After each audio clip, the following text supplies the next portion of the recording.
Item number 5 is Ministerial Order 192. So that is that council is holding this meeting without members of the public in attendance in accordance with Ministerial Order M192, as council chambers does not have the capacity to safely accommodate the unknown number of public participants wishing to attend, and that council is committed to ensuring openness, transparency, accessibility, and accountability through the submission of written comment and the provision of live and recorded broadcasts of the meeting. So we'll look for that to pass as a resolution, please. Moved by Councillor Beddoes and seconded by St. Pierre. Any questions? All in favor? Opposed? That's carried unanimously.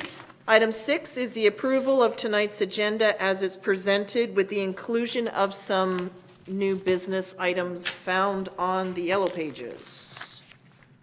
So look for a motion. That's moved by Councillor St. Pierre and seconded by Councillor Lajeunesse. Questions or comments? Councillor St. Pierre? I'm aware that the Climate Action Committee was expecting a report from staff potentially tonight. I'm just curious when that report might be anticipated at this point in time. Did you hear that, Laura? Worship, to Councillor St. Pierre, unfortunately we weren't able to complete the work plans through the staff by this week in time for the agenda, so we'll endeavor to get it on the next agenda. So we send our apologies to the Climate Action Committee. Follow? I'm aware of that. I was just curious about the timing, when we might expect that to happen, because I'll be asked for sure. Just looking at the schedule for the next council meeting will probably be on the 13th of September. Thank you. You're welcome. Okay, so on approval of agenda, all in favor? Opposed? That's carried unanimously. Mr. McInnes, would you like to introduce our new staff member? Certainly, you will see a smiling new face on the panel in front of you today. Jeff Carter is our new Director of Operations, and I will formally introduce Jeff under number 9 on the agenda today under the CEO report. Perfect. Welcome, Jeff. Welcome and thank you. Just thought we had a number of items here, so you may be wondering just who the new face is in the box. So thank you very much. Okay. So first up here in our reports here, item 7 is our public and statutory hearings. So the first item up is 7.1, development permit with variance for 2365 Church Road. And as has been the case at our most recent meetings, I am declaring a conflict as my parents' or my father's house is within the bubble of notices that have been distributed regarding the affected property. So I will need to step out, and our deputy mayor is absent today. So procedurally, I think it'll be up to the 4 remaining councillors to just designate a chair for this item.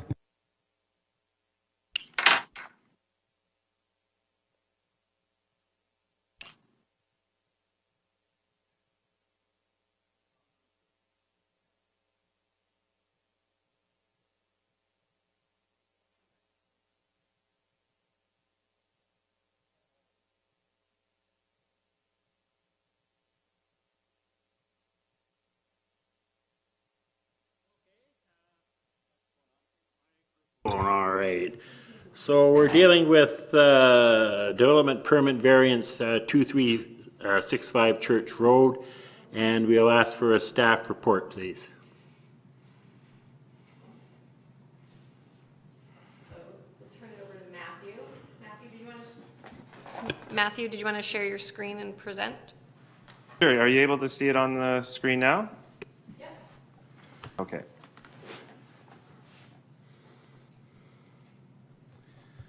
Thank you.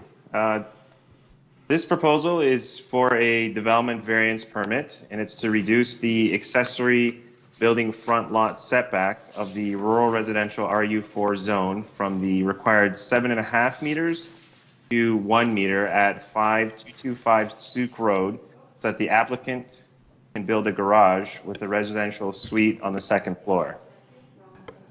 Mr. Paolo, we've jumped, we should be on item 7.1 on the agenda.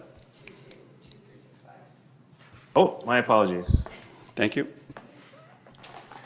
We can vote on the other if we want. But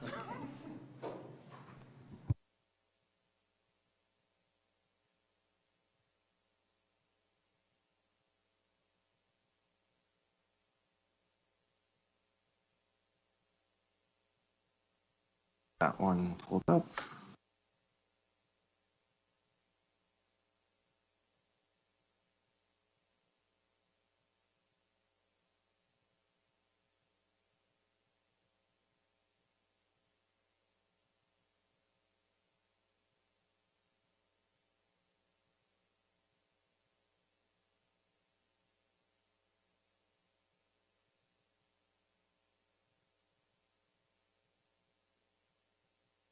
Okay.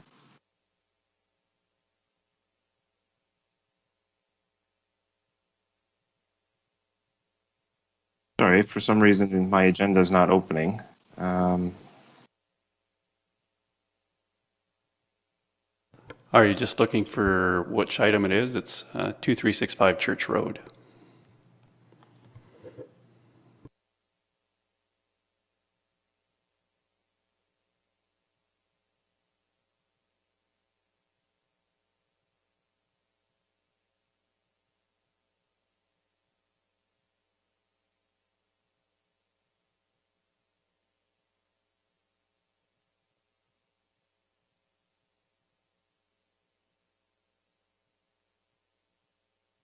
Okay. Thanks for your patience. So this development permit with variance for 2365 Church Road is a return to council regarding a parking variance requirement for this one. At the June 22nd, 2020 regular council meeting, the additional information was provided to council regarding on-site parking concerns and the potential safety impact it would create with access onto Felderhof Road. Council discussed alternative parking solutions and requested staff return with an alternative engineered solution for parking. Following discussions with the applicant and district staff, the proposal is returning to council with the preferred staff option of recommending approval of the parking variance on the basis of safety concerns. In discussions with engineering staff, the primary concern that arose was related to queuing. So in the event, if we were to consider a parking solution that renovated the existing garage on site and created a drive-through drop-off scenario, what potentially will occur is, like any other type of drive-through establishment, a queuing will begin during peak hours. And so what that will do is create a queue line along Church Road, which could then potentially become a congested area and increased traffic concern as there's additional vehicles now waiting to make a turn onto Felderhof Road. That was one of the primary concerns that we addressed from an engineering standpoint. In discussions with the applicant, they had also indicated that the space would not be available to renovate it into a drive-through drop-off location, as they currently require it for office space for their staff. So previously we were under the understanding that it was available as a parking space, but it was further clarified in recent discussions that it's actually office space. So the parking space availability would be the existing driveway for the two stalls, and then as being presented tonight in the report, four on-street parking stalls. And so again, the purpose for that was to mitigate the traffic concerns by having essentially four driveways side by side onto the site that would provide for those four parking stalls, and then have additional safety concerns with vehicles backing out onto Felderhof Road and taking up that space along the sidewalk where a pedestrian or a cyclist or whomever using that sidewalk portion would be actually crossing four adjacent driveway spaces. So that was the main traffic concern that we had identified initially, and that still remains based on the different scenarios that we looked at. So the one scenario that we found to be the least of concern from a safety standpoint was to continue moving forward with support for those four on-street parking stalls and not consider on-site type of parking solution. No other types of engineered solutions could be identified during the review of this with staff and in discussions with the applicant. And the applicant also identified that should they not be able to move forward with this application as being presented, that they would consider selling the property as at this point they felt the cost to do any further renovations would not be within their financial budget to run the daycare. So we also looked at other parking scenarios along the street itself. So based on what's available along the street and also what has been undeveloped as actual road space on the other side of Felderhof Road that's not adjacent to the actual property itself, there would be potentially some parking availability. But again, what staff was looking at with the applicant was that this is temporary drop-off parking locations that would then become available later on throughout the day. So the real concern is looking at peak hour usage and understanding that that would be the primary point when those parking stalls along the street would be utilized and then become available after hours when the site would not be used by the daycare. So with that, staff is recommending that the parking variance be supported. And with that, that concludes my presentation. I believe that there is some public input to follow the staff report. Thank you. Thank you, Mr. Paulo. I do have two letters here. We did have approximately 14 or so previously. We don't have to read all those out again, do we? I hope not. Anyways, we'll go through the two letters. These are the recent ones. They have not been read before. So this is from Craig Ferguson, and it says, I would like to voice my unequivocal opposition to this variance. One of the councillors previously stated that the drive-through idea would be putting undue hardship on the applicant. I would strongly urge council to give proper consideration to the hardships put on the residents impacted by this variance. They are the ones whose neighborhood will be permanently transformed by your decisions here. Secondly, one of the councillors commented that it would not be placing the needs of parking and vehicles above the needs of childcare. This most questionable statement seems to be completely ignore the implications to safety, traffic flow, and even property value when significant changes to parking requirements in the locally are made. To reduce a parking variance to a discussion based solely around parking is to completely miss the point. Please understand that additional parking requirements impact traffic flow. Inadequate parking exponentially exasperates it as cars are forced to circle in, drop off in a non-designated location. Traffic flow transforms neighborhoods and has significant safety implications, particularly for small children and families who will be walking to the facility and also occupy near all of the nearby homes. Felderhof is also very narrow and cars will need to shimmy past each other in both directions for several hundred meters before turning around, or will do so in nearby driveways, causing further traffic safety concerns for those of us with small children. The idea that many parents will walk or bike their children to this facility is simply naive, and evidence should be surely show the contrary. Observing a different child care facility of similar size for a mere couple of hours, this type of data would be easily obtained by council and does not appear to be obtained. Lastly, quoting on one of the councillors in the previous meeting on the variance, we didn't have all the facts when we agreed to the rezoning. If we did, I doubt I would have gone for it. 28 children, this location is ludicrous. Several neighbors would like to understand what new facts are being referred to. If you recall, the original rezoning application with 40 children and the parking traffic safety impact the neighborhood was presented in details by residents, including myself. It really does bring to question whether or not due diligence was done in rezoning this property in the first place. However, I do understand, along with this long list of non-parking related topics, such as shift work neighborhoods whose houses are within arm's reach of the property in question, with no plans to place a noise abatement or technically no longer pertinent considerations. Please stop trying to sledgehammer a square peg in a round hole. This is a quiet residential neighborhood on a very narrow street. And that's submitted again by Craig Ferguson. This next one is by Simon Pulla, and he is on Felderhof. Dear Council, please see this email chain to be included in the upcoming council meeting as my continued objection to the parking variance request at 2365 Church Road. Since there is no new staff report on the issue to be reviewed, I am very concerned that the council will potentially be passing a motion that would give a very tangible and potentially negative impact on the traffic and safety conditions of Felderhof/Church Road.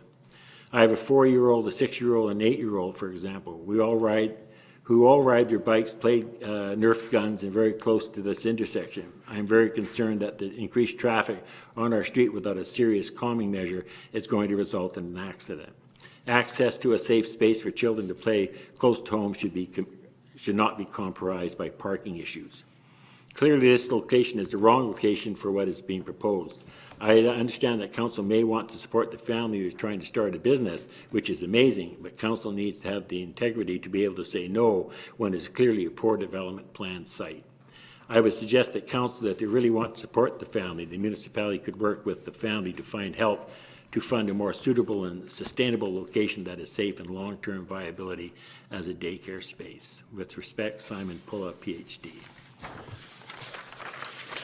Now I'll go to council. Anybody have some comments? Councillor Bateman? Yeah, so thank you to staff for exploring the idea of the drive-through. Clearly not applicable. I was wondering about, and I had put through this in an email to our CAO and several others regarding the possibility of a parking zone for staff cars, of which there will be 6, correct?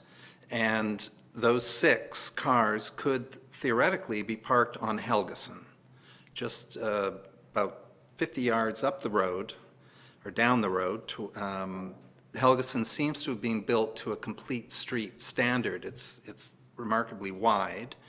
There is clear, I drove by today, there was no cars on the first third of Felderhof, nor was there any cars parked on Helgeson, and that was first thing this morning. And I know that is a highly unscientific traffic impact study. But it strikes me, so the question to you, Mr. Paolo, was that idea explored about a non-precedent setting parking zone from perhaps 8 a.m. to 5 p.m. Monday to Friday on Felderhof to handle staff traffic? We looked at different scenarios as to how parking could be accommodated on Felderhof Road, not specifically putting any type of posted signage indicating who had, I guess, preference for usage of those areas. What we looked at was that there was 4 parking stalls to be accommodated on the site itself, and alternatively, with the driveway portion providing access into those parking stalls, you would lose that space along Felderhof Road. So we took that area of lost parking space and determined if we could still accommodate 4 parking stalls adjacent to the property on Felderhof Road, which is what we had determined. So in summary, we've said those 4 parking stalls could be accommodated adjacent to the property. Anything above and beyond would have had to have been accommodated regardless of whether it was provided on-site or on-street at that point. So back to Helgeson Road itself, which is a potential solution to at least those 6 staff parking spaces. That was not explored. That was not explored, but it certainly could be an option that would not be specifically tied to the proposal right now as it's being presented, but staff could utilize that, and that would have to be a further discussion about any type of signage that would specify something of that nature. Okay. Thank you, Councillor Bateman. Councillor Lazajas. Yeah, I think this, I still think this is not a great location for what's being proposed, but council last year approved the rezoning of this property, and I think, so we kind of, I wasn't involved in that decision, but the the proponent was kind of led on to believe that they were going to be able to open this business and run this business here. And so I think that we need to work with them to help them continue with their plan. And there is no parking anywhere around there aside from on the street, so they'll have to park on the street. We do need childcare in Sooke. It's sorely lacking, and I think I'm not comfortable with having these people fold up and leave town. So I will support the variance. Councillor St. Pierre? I'd like to just read an excerpt from the letter that was sent by the applicants, just the last part that deals with the parking issues, because I think we didn't really get that in our presentation. So our application states that the existing driveway would be paved for 2 parking spaces, one of which would be an accessible parking space. There is room for 4 parallel parking spaces along Felderhof Road, right next to the proposed daycare property. In addition, there's room for an additional 5 parallel parking spaces over the next 145 feet, heading east on Felderhof. Please refer to the attached photos. They're very nice.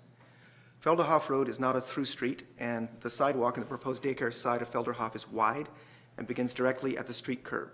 We believe that parallel parking along Felderhof will be the safest form of parking for the operation of the daycare, particularly since it will not require the backing out of vehicles onto the street. Time is now of the essence in that my clients need to acquire the needed building permits for renovations by late August. If resolution of the parking issue cannot happen in the near future, my clients may need to sell this property and abandon this project altogether. Thank you for your consideration in this matter. So, just as Councillor Jeunesse was saying, these people have already invested a fair amount of time, effort, and money in making this happen. Our staff added to that in the report. Staff recommends that council issue development permit with variance for the purpose of developing a community daycare facility. The district's need for childcare spaces outweighs the benefit of having these 4 parking spaces located on the site. Commercial and institutional amenities should be located in residential areas to support the residents' needs and encourage active transportation. And to that I would add, just because I think it's relevant, having daycare facilities in a neighborhood will actually increase property values. People are more likely to find those properties valuable because they can actually find daycare for their children, and we don't have many daycare spaces anywhere else. So there are concerns about that. I also think that a daycare does not necessarily encourage crazy driving practices or people to be, burning up the road. I think that I recognize and empathize with the concerns of the residents, and I know that some of our councillors have concerns over the site and over the availability of parking space. But I think that the applicant and our staff have actually addressed these concerns over parking with a view to the future of Sooke. I think we need childcare. We have a commitment to active transportation. Businesses within the neighborhoods that provide services to residents are needed for the future on a number of levels. First, by making our local economy more resilient and diverse. Secondly, by allowing community members to access goods and services so they don't have to get in a car. And third, by taking some of the traffic off Route 14, which is choked. All of these will contribute to a better community, more livable. I will support this variance. Thank you very much, Councillor St. Pierre. I guess it's up to me. All right. First of all, I just want to go back and address when this originally came before us. When I went and looked at the site, the possibility was that they were going to have 3 parking spots in that spot that they had on Felderhof on their property or adjacent to their property. And then the 2 that they had in front would have been 5, and that was close enough to proceed for the daycare. We have since learned that that is not an option, and because of safety reasons, backing over a sidewalk. So now we're back to 2, one of which is a handicap spot. I feel for the residents, we're dealing with a business, and whether it's daycare or not, it is a business. And we're using residential streets for business purposes so their employees can park, and they're parked there all day. The other concern I have is that you're going to have possibly 28 cars going down Felderhof, and I know what it's like to have somebody pulling your driveway to turn around at 7 in the morning. Headlights go on your thing. Now, which driveways are they going to turn around in? Are they going to go all the way down Felderhof into the cul-de-sac, turn around and come back? And it's like a ping ball going up that street with the way the parking is. I think it's exceedingly dangerous. this is, I like the idea of a daycare, but it is the wrong place for a daycare. It's, there's no parking, even to drop a child off. We talked about the queuing. Well, that's still going to happen because people are going to pull up in front, whether it's on Church Road or Felderhof, and they're all going to arrive roughly the same time in the morning, you know, the same hour or something. And when you think about it, that's going to be 56 cars, 28 going down and 28 coming back on that street at 7 to 8 in the morning. And in the evening, you're going to have the same thing again. I just think it's a bad thing for the people of Felderhof, who are on a quiet residential street, a very nice street, and then they have a business that can't fulfill the requirements of their daycare, and so they're going to spill their employees onto to their street, and then all those people coming down it. So I will not support this application for variance.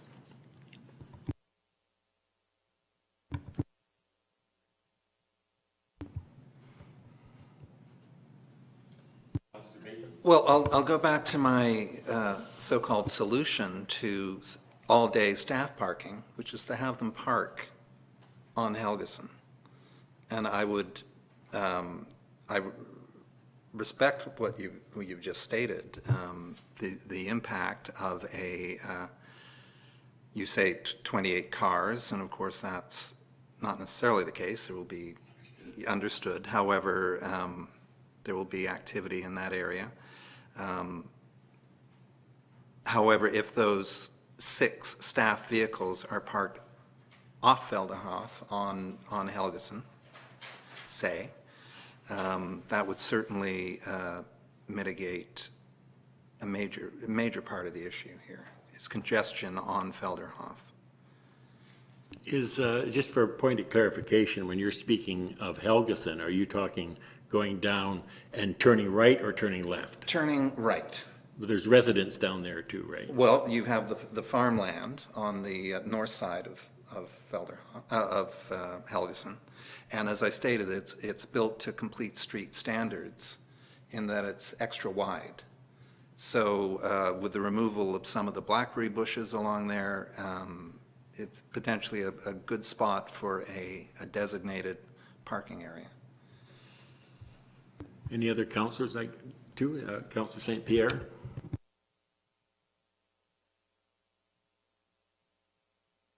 Sorry, just a quick question for staff. I was wondering if the potential street parking stalls will be marked as a drop-off zone to prevent other cars from parking there? And then I have a further question or comment. Staff, if you could.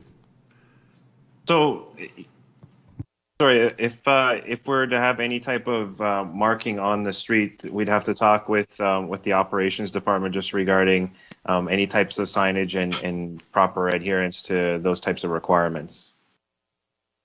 It'd be definitely something we could look at and have to review it with engineering and report back. Okay, I feel that would certainly make things somewhat safer and easier. I understand Councillor Beto's concerns, but I think that once again, we're actually moving into the realm of assuming that our community is never going to evolve and that we'll continue having the same amount of traffic forever and that we can keep on doing that. And I just don't think that's the case. And I think we have to actually start building communities that have amenities in neighborhoods where people can reach them. There's no way to move away from the number of cars unless we actually have services and amenities in our neighborhoods. And this is what we're looking at. And our plans for the future in terms of the town center call for densification, call for more amenities. We're looking at change. We're looking at change towards densification. This is what it looks like. And it's painful and it's pinchy, and I think it'll actually be good, though they may disagree and not like me for it, for the residents in terms of actually having their property values potentially go up and having those amenities, but it's not comfortable. But that's what we're looking at. Any other councillor for a second time? Okay, then I would like to comment one more time. I think it's setting a bad precedent when we start using our residential streets for business parking. I don't think it's fair to the people that live there. I wouldn't want somebody parked in front of my house all day long. And if you look at that street and you go down five houses, which, let's face it, the staff are going to park as close as they can. I just think it's a terrible, terrible example. And if I'd known this at the beginning, I would not have voted for the zoning change. But unfortunately, none of us did, and now it's developed to this. And I think it's a bad, bad precedent. I don't know how many times I've dealt with things in this last year on residents where you're going down streets and there's cars on both sides and it's congested, and the people are frustrated with the illegal suites and everything else that's going on there. And this just adds to it. And I think we're doing a very big disservice to the people of Felderhof, all up and down that street. And yeah, I still stand opposed. If there's no more comments, if somebody wants to make a motion, we'll entertain a motion.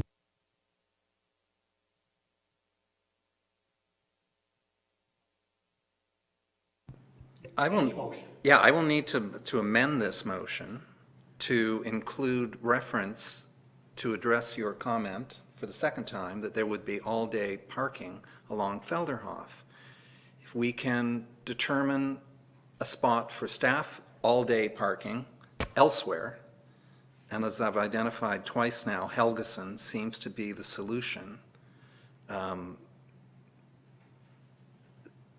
so that additional staff parking be designated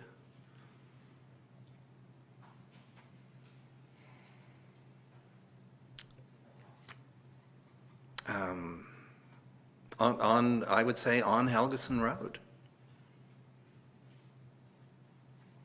I have a question for staff just on that comment, and that is that how enforceable is it that we could force staff to use that and not use Felderhof?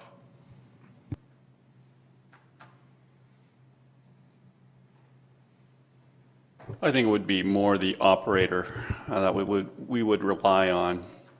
And to Councillor Bateman's proposed amendment, I would suggest that it stick to just alternative parking. There is a significant church in the area. Perhaps there could be an agreement with the church to use their parking amenities during the day.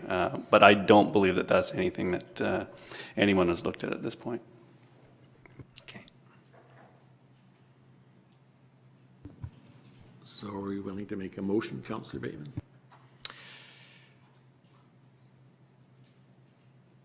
Now, we're certainly not receiving this report for information, are we, tonight? We're coming to a decision. Well, unless you go through another look at it. I'd like to see that opening line removed. It's time to settle this one.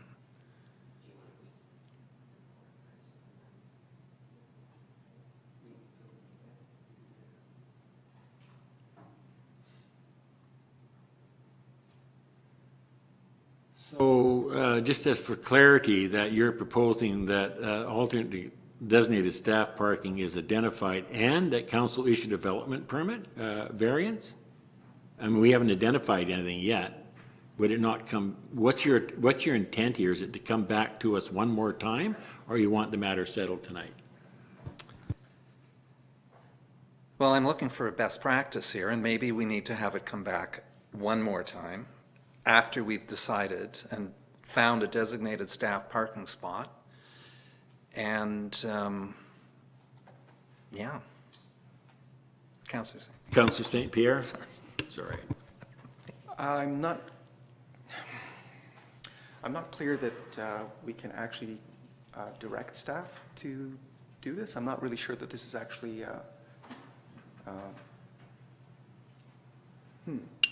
I'm not sure if this is something, I would like to settle the issue of the development permit variance. This almost looks like a completely, in some ways, different resolution. And I guess that's okay. Do we have the option of asking staff to work with the operator to identify alternative staff parking? Is that something that we can do? Mr. McInnes? Absolutely. What I would be looking for from council this evening is whether council wants it to come back or if staff is able to find suitable alternate designated parking, whether we can issue the permit at that time. Yeah, I understand that as the letter from the applicant saying that they have to get busy come August. So time is of an essence for them, and I understand for their situation too. I'm not sure how to proceed here. I understand what Councillor Bateman is saying, but I can't see us okaying the permit unless we just give that to staff to make that decision once they find something, if they find something. Councillor St. Pierre. So it sounds like, if what I'm understanding from Mr. McInnes, we have the option of either having to come back to us, or we have the option of giving direction to staff to make sure there's alternative designated parking before the variance permit moves forward. Is that correct? That is correct. Okay. I Sounds would be good to me. comfortable with moving forward with the second, which is to say, once suitable designated parking has been located and identified, issue the variance permit without coming back to council. Now, if there's no, just a clarification, if there's no alternate, Yeah. usable alternate, then don't they need it turned down then? That would be my reading of the spirit of what's being discussed right now. If we cannot find adequate alternative parking, then the variance would be denied. Yeah. Okay, Councillor Bateman, are you happy with that wording? I think so. I'd rather see that staff return to us with their discovery of whether we can find alternative parking, and at that point, we would make our decision on whether to issue this development. It is your motion, so you Yeah, word so it that's the what way I'd you like to do. want. I would like to see us make that big call once we've got this final piece in place, because I cannot support the motion as recommended until it's clear that we do not have 6 additional cars on Felderhof creating congestion. Councillor St. Pierre. I can't support that particular position simply because it would actually lead directly to having to sell the property and pull the plug on the toll project for proponents. Council is meeting again in September, which means the earliest that we could actually see that work would be September. And we already know that the applicants need to actually get this thing going in August. So this is really a decision at this point to pull the plug on all of this. I think that I would like to see a report back on, if we want to have the information, I'm fine with seeing a report back on what happened with the designated parking. But staff needs to have the ability to issue the variance immediately once the parking is located. And if this is the intent of council, then it doesn't need to come back to council. Well, I think, first of all, Councillor Bateman is making the motion. I think he has to deal with the motion he wants done, and then if we get a seconder for it, then we'll vote on that motion. You be happy with whatever you're moving, and we will put it to the test. If I could, Mr. Chairman, just checking with corporate services staff, we do have a special meeting in August for the annual report, August 10th. We could add this to the agenda then. Does that sound a reasonable? That sounds very Okay, reasonable. Councillor Bateman, Councillor St. Pierre, okay. All right. Get that in your motion and make it. Okay, the report back Poor on Maya's August going to 10th. be asleep. Yeah. Okay. So I'll move that council direct staff to work with the applicant to identify suitable alternative designated staff parking for the development permit variance PLN 01483 Community Care Facility at 2365 Church Road, and that staff report back on the August 10th, 2020 regular council meeting. Mr. Your worship, McInnes? just before you call the question on this, I'd like to refer back to Mr. Paolo to see if he has any concerns with what's being proposed. Mr. Bello? At this time, I believe The August 10th date may work for the applicant. It sounds like August is probably the critical month that the applicant would need to know what they could do, recognizing that this first came before council back in May. So they were likely assuming at that time that they could use the summer months to do the necessary renovations and utilize the remainder of 2020. But obviously that window is soon closing, and especially with the September school year. So following the decision today, if it's supported by council, we'll get in contact immediately with the applicant and explore those options so that we can have an understanding from the applicant as well as what's going to work for them if they can find an alternative staff parking location that will work. And also any discussions regarding on-street parking as well, working with operations to make sure that that can also be accommodated. Thank you. So it looks like it's a go. So you make the motion, please. Yeah, so I've made this motion, and do I have a seconder? You read it out, please. Okay, yet again, that council direct staff to work with the applicant to identify suitable alternative designated staff parking for the development permit variance PLN 01483 community care facility at 2365 Church Road, and that staff report back on the August 10th, 2020 regular council meeting. Is somebody willing to second that motion? Councillor Lajeunesse has seconded that. Any discussion to the motion? Councillor St. Pierre. Just a quick comment, and that's that in this particular case, I will support the motion, but I would much prefer that we had moved forward so that our staff could actually issue the variance permit without coming back to council. I think that that was an unnecessary step. But if this is the will of council, we'll go with it.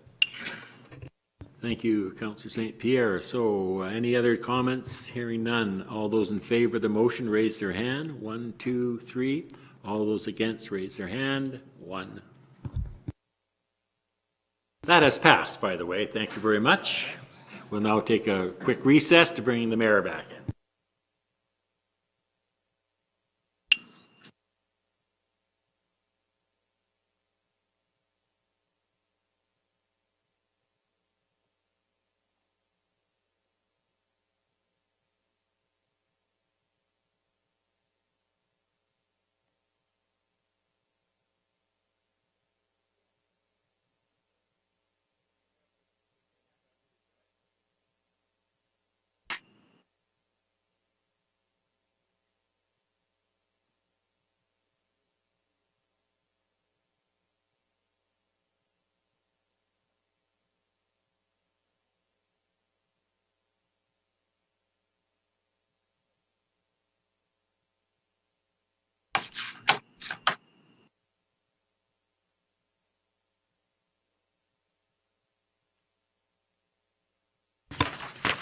Okay, thank you very much, Councillor Beddoes and other councillors for deliberating on that item. Moving on to 7.2, development variance permit for 5225 Sooke Road, please.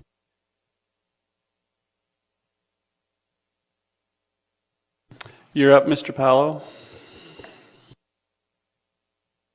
Okay, I'll just share my screen here.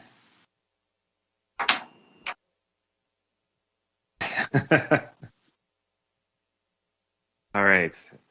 This proposal is for a development variance permit to reduce the accessory building front lot setback for the rural residential RU4 zone from the required 7.5 meters to 1 meter at 5225 Sooke Road so that the applicant can build a garage with a residential suite on the second floor.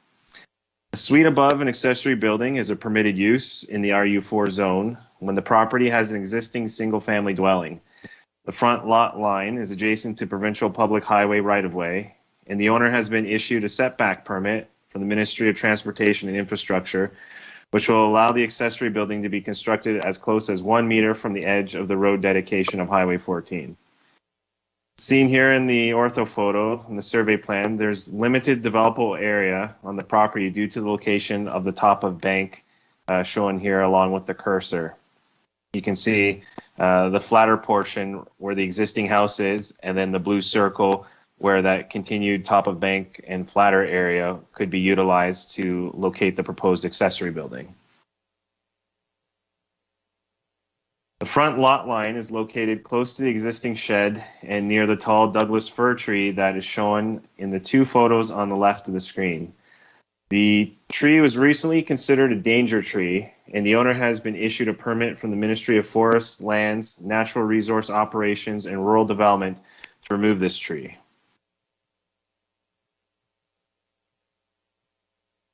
Subject property, shown with the star here, is just over 5,000 square meters.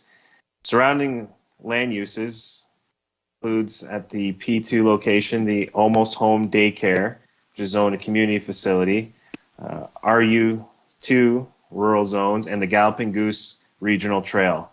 Subject property is within the Gateway Residential Land Use designation of the official community plan.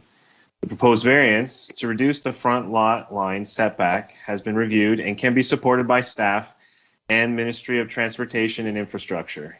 No concerns were received from the referral agencies. However, at the time of building permit application, the applicant is required to submit engineered reports from a geotechnical engineer and a structural engineer to certify that the location of the building will be safe as per the BC Building Code. That concludes my presentation. Thank you. Okay, thank you, Mr. Powell. Questions for staff from members of council? None? Okay. I was just going to comment. I went out Yeah, and had go a look. ahead. I went out and had a look at the site, and if the only one that could possibly object would be the Department of Highways, or Minister of Highways, and they said okay. So it looks good to me. Councillor Bateman? Yeah, I went out today as well, and it's properties between Steps of the Future Daycare and the B&B. It is well, my concern was it was close to the road, but it's in fact well removed, as your presentation told us. And I was concerned about whether it might be a,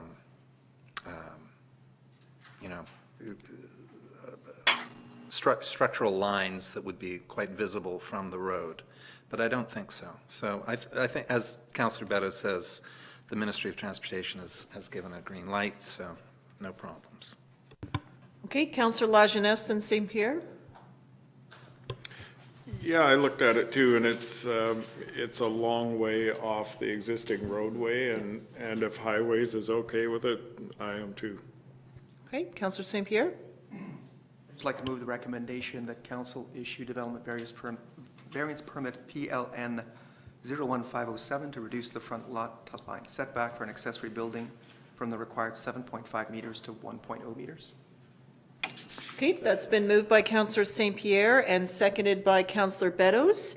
Anything further on the motion that's on the floor now? Seeing none, all in favor? Opposed? That's carried unanimously, and I agree with everything that was said. Okay, 7.3, Council Procedural Amendment, Bylaw number 745. So we do have a report here, and I'll turn this over to staff for any additional comment. Thank you, Your Worship. The report in front of council is asking for first, second, and third reading to Council Procedure Amendment. Word on adoption. We're adopting. Thank you. Right, and 'cause- no public input received. Yeah, this has gone through all of the various readings, so just here for adoption. Thanks. So looking then for someone to move this. Councillor Beddoes will move that council adopt Council Procedural Amendment Bylaw number 745, 728-01, 2019. Moved by Councillor Bateman with a comment. We're on adoption, so go ahead. Okay, so thank you to staff to Ms. Musata for moving this forward. And I would like to see in future changes to existing bylaws bold-faced so that I can quickly move through and find the spots. Yeah,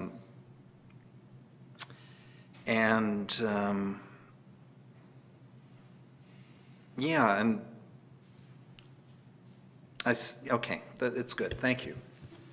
Your Worship, that should have happened at the last meeting. If that's when the item would have been on the agenda for first, second, and third reading. Tonight's on the agenda just for adoption. So it's kind of the finalized version. Okay. Yeah. Good, thank Okay, Councillor St. Pierre? Just a question in terms of whether this falls under procedural or not, and that's how we deal with correspondence. Does this fall under procedural? Because I was looking for it and to find it under procedural. So where would that be kept? I believe it is in the procedural bylaw, and we've dealt with that a number of times. But that would be the required amendment, I do believe, in order to change the way we're dealing with correspondence. Could someone help me with this section? Because I just could not find it. No, I'm just...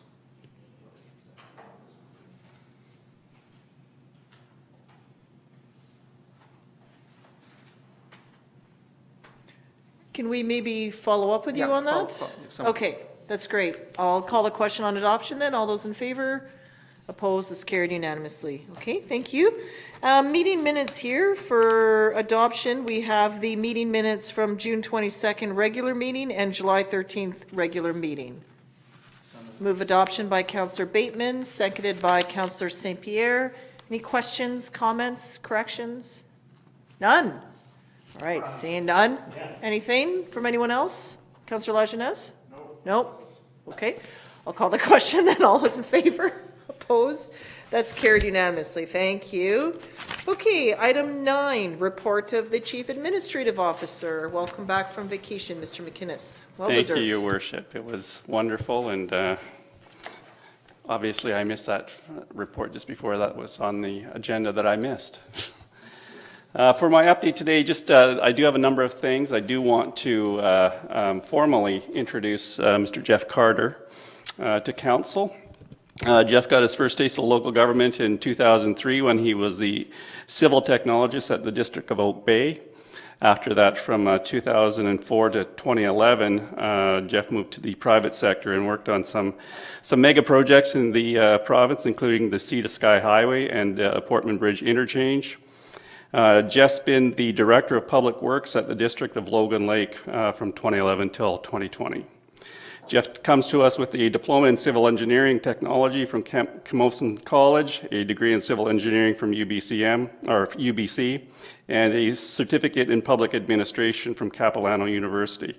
I'd really like to welcome Jeff to the team and ask you if you've got anything you'd like to say to Council. Thank you, Mr. McInnes. I appreciate the warm welcome. It's been a great first week here, met an unbelievable staff, and looking forward to a successful relationship and fulfilling operations as per political will of council. Great team here, great community, very happy to be here. Thanks, Jeff. A couple other things before I close the mic. We do have some changes in our wastewater division. Chris Miller, who has been our Operator 3 for quite some time at the District of Sooke, will be leaving us at the end of the month. Chris has really been a real workhorse in wastewater, and he's done a whole lot in his tenure here, and he'll be dearly missed. We all wish Chris the very best in his next endeavor. And our manager, wastewater, Cam Priest, will be leaving at the end of July as well. Cam was not with the district all that long, but he was instrumental in positioning us to make necessary improvements to our collection and treatment system, including the major grant application that was submitted in February of this year. So as Cam goes back into retirement, I wholeheartedly thank him for the work that he's done for us in Souq. One other thing, in conjunction with CUPE, we were able to reclassify the head of Parks and Environmental Services to an exempt position of Manager of Parks and Environmental Services, and congratulations to Laura Hooper, who's been the successful candidate for this position. As we know, Laura has been a key asset to the District of Souq for many years, and I know she'll do well in her new role. Sarah Monahan Kovacic has been on temporary assignment from our auxiliary admin pool for the last few months, as Anita Wong was moved from her general support reception duties and seconded to the building inspector clerk. Anita will be returning to her reception role, and Sarah will be permanently moving into the building clerk position. Thanks both to them for accommodating us as we looked at what the needs were in both of those roles. And a quick update, Mr. Paulo has sold his house in Airdrie and has closed a house on the island. And Matthew, his first full day in the office will be August 17th. So very happy to, we'll have a full cadre of directors in August for the first time in quite some time. And finally, thank you to Rachel Gray, who covered my CAO duties while I was on vacation. Very much appreciated. Thank you. That's great. Thank you very much, Mr. McInnes, for the updates. On behalf of council, we wish to welcome all the new staff and also wish to thank our departing staff for their many valuable contributions that they've made to the District of Sooke. Okay, so onwards, we have our public question and comment period. I'm not seeing any, okay. So what this is for the benefit of those viewing right now, and I'm just curious how many people are actually viewing us live. 3? Okay, I'm wondering if that's the 3 staff that are online, or would that be a different? Not necessarily. Okay, so thank you to those that are watching today. Later. So what this is that any emails that we would receive related to tonight's agenda, I would actually read them out and with counselor's assistance so that they can be read out into the public record. But since we don't have any, I will just move on. So that brings us to item 11, which is our consent agenda. Just one item, which is 11.1, correspondence for information. This is correspondence received from July 8 to 23rd. So move receipt by Councillor Beddoes, seconded by Councillor Bateman. Can I have a Comment? on Yes. this? Yeah. So wonderful that we receive a list of correspondence in each council agenda. And I know that in the council procedure bylaw, that correspondence is not identified as something not for conversation. The public can bring items up for discussion in these particular council meetings. The problem for me is that correspondence is not readily accessible online. So I'm wondering whether the correspondence package could be parked alongside the agenda on our just to enable the public to access and then be able to address it. So that's something that we have brought up in different times, and I think this is where our last round had brought it so that we have just the cover plate here.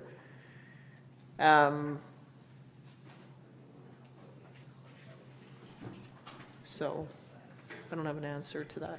Mr. McInnes, anything? Right, so the process is, it does get emailed on a weekly basis to council. Council has the ability to pull out any piece of correspondence and put it on the agenda. So that is the current process that we're working with. Okay, Councillor. No, I just that Beddoes, we pardon me. moved from having all the correspondence in our package, which, then was that thick, to picking it out yourself. But I think Councillor Bateman is looking at a different thing, that correspondence is also available to the general public, and that's the difference, is it not? Readily and easily. I know it's available by request. I don't need it in a package, but if it's there available for somebody who logs on to it, I guess they can to get the agenda to see that. So if that's the wish of a member of council this evening, the best way forward is a notice of motion, and we will bring it back for council consideration. Yeah, so that would be Councillor St. Pierre. Any questions? Do we need to wait for a notice of motion, or can we just make a notice of motion on this? Well, right now, what's in here is to receive this item for correspondence. So if there's a change, if you're looking for a change in how we're handling it, then it would be a notice of motion, because this here would be, it's specific to this correspondence. I'm simply asking whether or not one of us can make a notice immediately on this particular topic, or do we have to add it to new business for next meeting? Because I can make a notice right now dealing with this. Well, you could, and then I'll read it out later on in the agenda, but I would say as chair, it would be out of order for me to receive it right now. Okay, that's what I was curious about. Yeah, so if you wanted to have something later, when we hit that section, then you could read it out, and then, and then it would come to the next agenda. Perfect. Yeah, but right now, I wouldn't entertain that. So we have a motion to receive. All those in favor? Opposed? That's carried unanimously. Okay. Item 12.1, Sooke potholes parking lot number 1. We have a report here for information.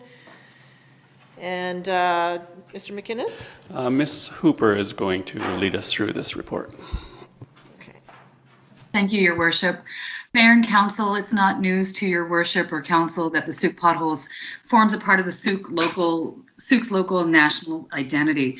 In April of this year, BC Parks relinquished the first parking lot number 1, where that first parking lot past the first gate, and in effect gave the district of Sooke its easy beach waterfront access that we are so nationally and locally known for.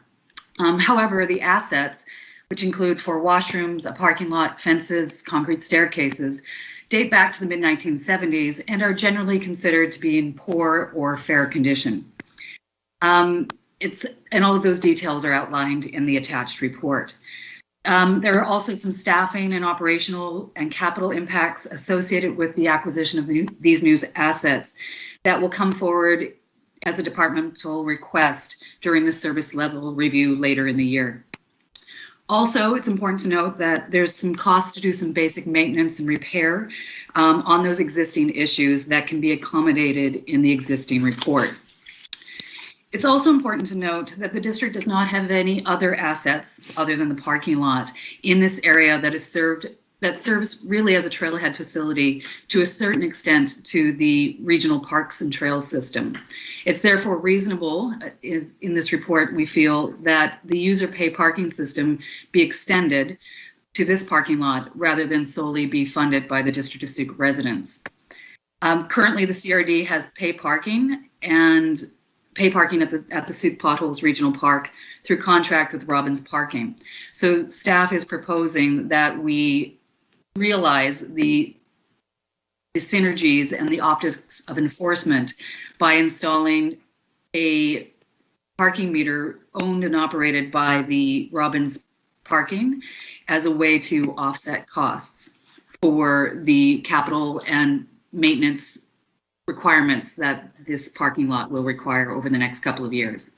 So the resolution in front of you, Your Worship, is that staff recommends Robbins Parking be secured to provide parking management to offset operation costs and to provide consistent services in the park's various lots. Thank you, Your Worship. Thank you very much for the report. A couple of questions that I have is in here on, well, there's one thing, like, first off, it was always my understanding that the province owned this portion of the park. So does this mean that, like, will there be some sort of change in title to that this is now the Districts of Sooke Park? Or is it just that they no longer wish to manage the park and they're keeping ownership of it? All of the assets are within the road right-of-way for Sooke River Road. So there's no need for any changes in the land base. They are in the road right-of-way, but they have been maintained by BC Parks until this time, or until April 1st of this year. I see. So then I guess the other thing is if we need to make a replacement to something, we could do that without needing sign-off from the province because these are in our right-of-way and our full jurisdiction then? Formal delivery of the assets to the District of Sooke from the province has happened as of April 1st this year. Okay, I see. And then within the report, there was just a note here where I read something that it would be $2.25 a day or $20 for the season. Here we are, under, it's on, which page is it here? It's under the section where it says impacts, and then there's number 1, the MOTI wayfinding sign, and number 2, pay parking. So how would you obtain a $20 per season pass? Like at the pay meter? Or how does that work? For your worship, yes, that's exactly how it works. You can punch in whether you'd like a daily rate or the annual rate, and the ticket will be provided to you at that time. Okay, so then, And so therefore, you don't need to keep that ticket with you. It will just be automatically entered into the database so that the Robbins knows not to give you a ticket if you're parked there. okay, that's good to know. So then you would do that at the meters. I was just wondering if folks needed to come here to obtain it, but they could do it all at the meter. And the only thing is it would be for that particular vehicle. So it's not necessarily for a family, it's for the vehicle and the particular license plate. So that's just, I think, something, it'd be good to get a media release out on this, just so that everyone knows, and that, be interesting if we could have it for residents only, though. But I don't know how we could do that if it's on the license plates, like if it's per the vehicle. But I think it'd be good. It's just note that you would need to take the same car every time. It doesn't mean it's for the family, right? It's for the vehicle. It's matched to the vehicle, so you can't transfer it. It's for the vehicle. And if you took a different vehicle, you're going to get a ticket because it's for the vehicle. Got it. Okay, so that's just the piece we would want to make clear on. But then this is where if there were any challenges, then that's what Robbins would come in and address any parking concerns or complaints or queries or whatever too. That's why we would have them managing that. And I guess this is what they do. Do they offer that same in the upper lot? Through your worship, yes. That's consistent with what's happening in the regional park system throughout the CRD. So say Okay. Thetis Lake and other areas. So it's not new information to any of the users. Okay. And they're very good at providing that information out. Okay, no, that's great. Thank you very much, Ms. Hooper.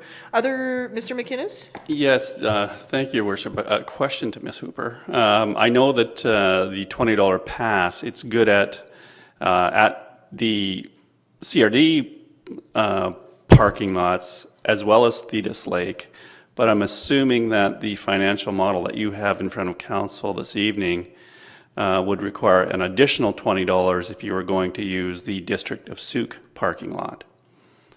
Through your worship to Mr. McGinnis, for clarification, when you buy a pass, say at Thetis Lake Regional Park, that pass is only for that park and that parking lot. It's not transferable, to my understanding, to the Sooke potholes. So when somebody buys a Sooke potholes one at the other of the three parking lots, we would need to enter into a reciprocal agreement with the CRD and Robbins to make sure that one parking pass for the season doesn't see you a ticket in one parking lot and not in the other. Does that make sense? So if you bought a parking pass for the lower parking lot, our parking lot, we're hoping to have an agreement with the CRD so that that is also valid for the other CRD potholes parking lots. Okay, so we may just need to have some follow-up on that to make sure, because this is where when it's busy, sometimes you're moving, there is no parking, or you can wait a little bit, but then you're sort of moving around the park. But yeah, different ones fill up for different reasons, so that's interesting. Okay. Councillor Beddoes, please. Yeah, the only thing is, I don't know whether it's the right procedure or not, but, I mean, we could vote on this tonight, but is there some way that we give the public an opportunity to come back to us if we think I think it's a pretty good idea. I don't have a problem with it. But some people in Sooke may not. And if we just vote on it tonight and put it through, they have no say in the matter. Is that correct? I guess the only way would be if they had read the agenda in advance. And Okay, well, then because the yeah. agenda was posted out on Thursday, I didn't see any pickup through traditional media because none of the reporters reached out to me. On social media, it was picked up though. So then this is where residents would have the opportunity to email us with their comments, but. Okay, that's yeah. fair ball. So I'm they okay could with have, that. yeah. That's good. Okay, Councillor Bateman, then St. Pierre. Yeah, I think on the Sooke Town side, I understand it was quite a mild response to the news. I must say, when I saw it, it's just more evidence of how Sooke is evolving and changing. because it's always nice to drive down there and park without that sense of someone about to ticket you. However, the report makes it very clear that in taking on this responsibility, there are maintenance costs and staffing issues here, so it seems a pretty reasonable fee. I'd like to have seen $2 as a toonie, because it's always, sometimes there's no 25 cents lurking, but $2.25, $20 a season seems very reasonable. Thank you. You just saved the quarter from your shopping cart. Right. Councillor St. Pierre, and then La Jeunesse. I had just a quick question for staff, and that was regarding the CRD and the service agreement that they declined. Given that there's revenues involved and they already have a system that's working for the other parking lots, why would they have declined the service agreement? Just curious, and if you don't know, that's fine. You don't necessarily read their mind, but I'm curious. I don't think it was as much with the parking as it was for the maintenance of the fence, the pit toilets, the garbage. That's the piece that I don't believe that they thought they had capacity to take on. Councillor La Jeunesse. Yeah, I think since the province is offloading the maintenance of the washroom facilities, the parking lot, the stairs and all of that, that we need to pay for it somehow. And I don't know what the actual percentage of people from out of town using that park is, but I know there are a lot of people from Victoria and Langford that do use the park. So it makes sense to me that they should help to pay for the maintenance of it. Yeah. Okay. So we have a recommendation here, and there was also a comparative with two different service providers, but I do appreciate and agree with the recommendation that staff has put forward here. So it is here that council enter into agreement with Robbins Parking to install and manage paid parking at Sooke Pottles Parking Lot Number 1. Moved by Councillor St. Pierre, seconded by Councillor Bateman. And any further questions or comments? And I think we will just reevaluate this maybe at the end of the season. I'd be curious to know what revenue was generated and what further expenses and what our expenses from this for this year have been like. But it is a way to start recouping the responsibilities that we have there. Okay, call the question then. All in favor? Opposed? That's carried unanimously. Next up is the Otter Point Road Sidewalk Design Project, 12.2. Thank you, Your Worship, and this will be Mr. Carter's first presentation to council. Jeff? Thank you, Your Worship. Through Your Worship, to the rest of council, I'll just share my screen here.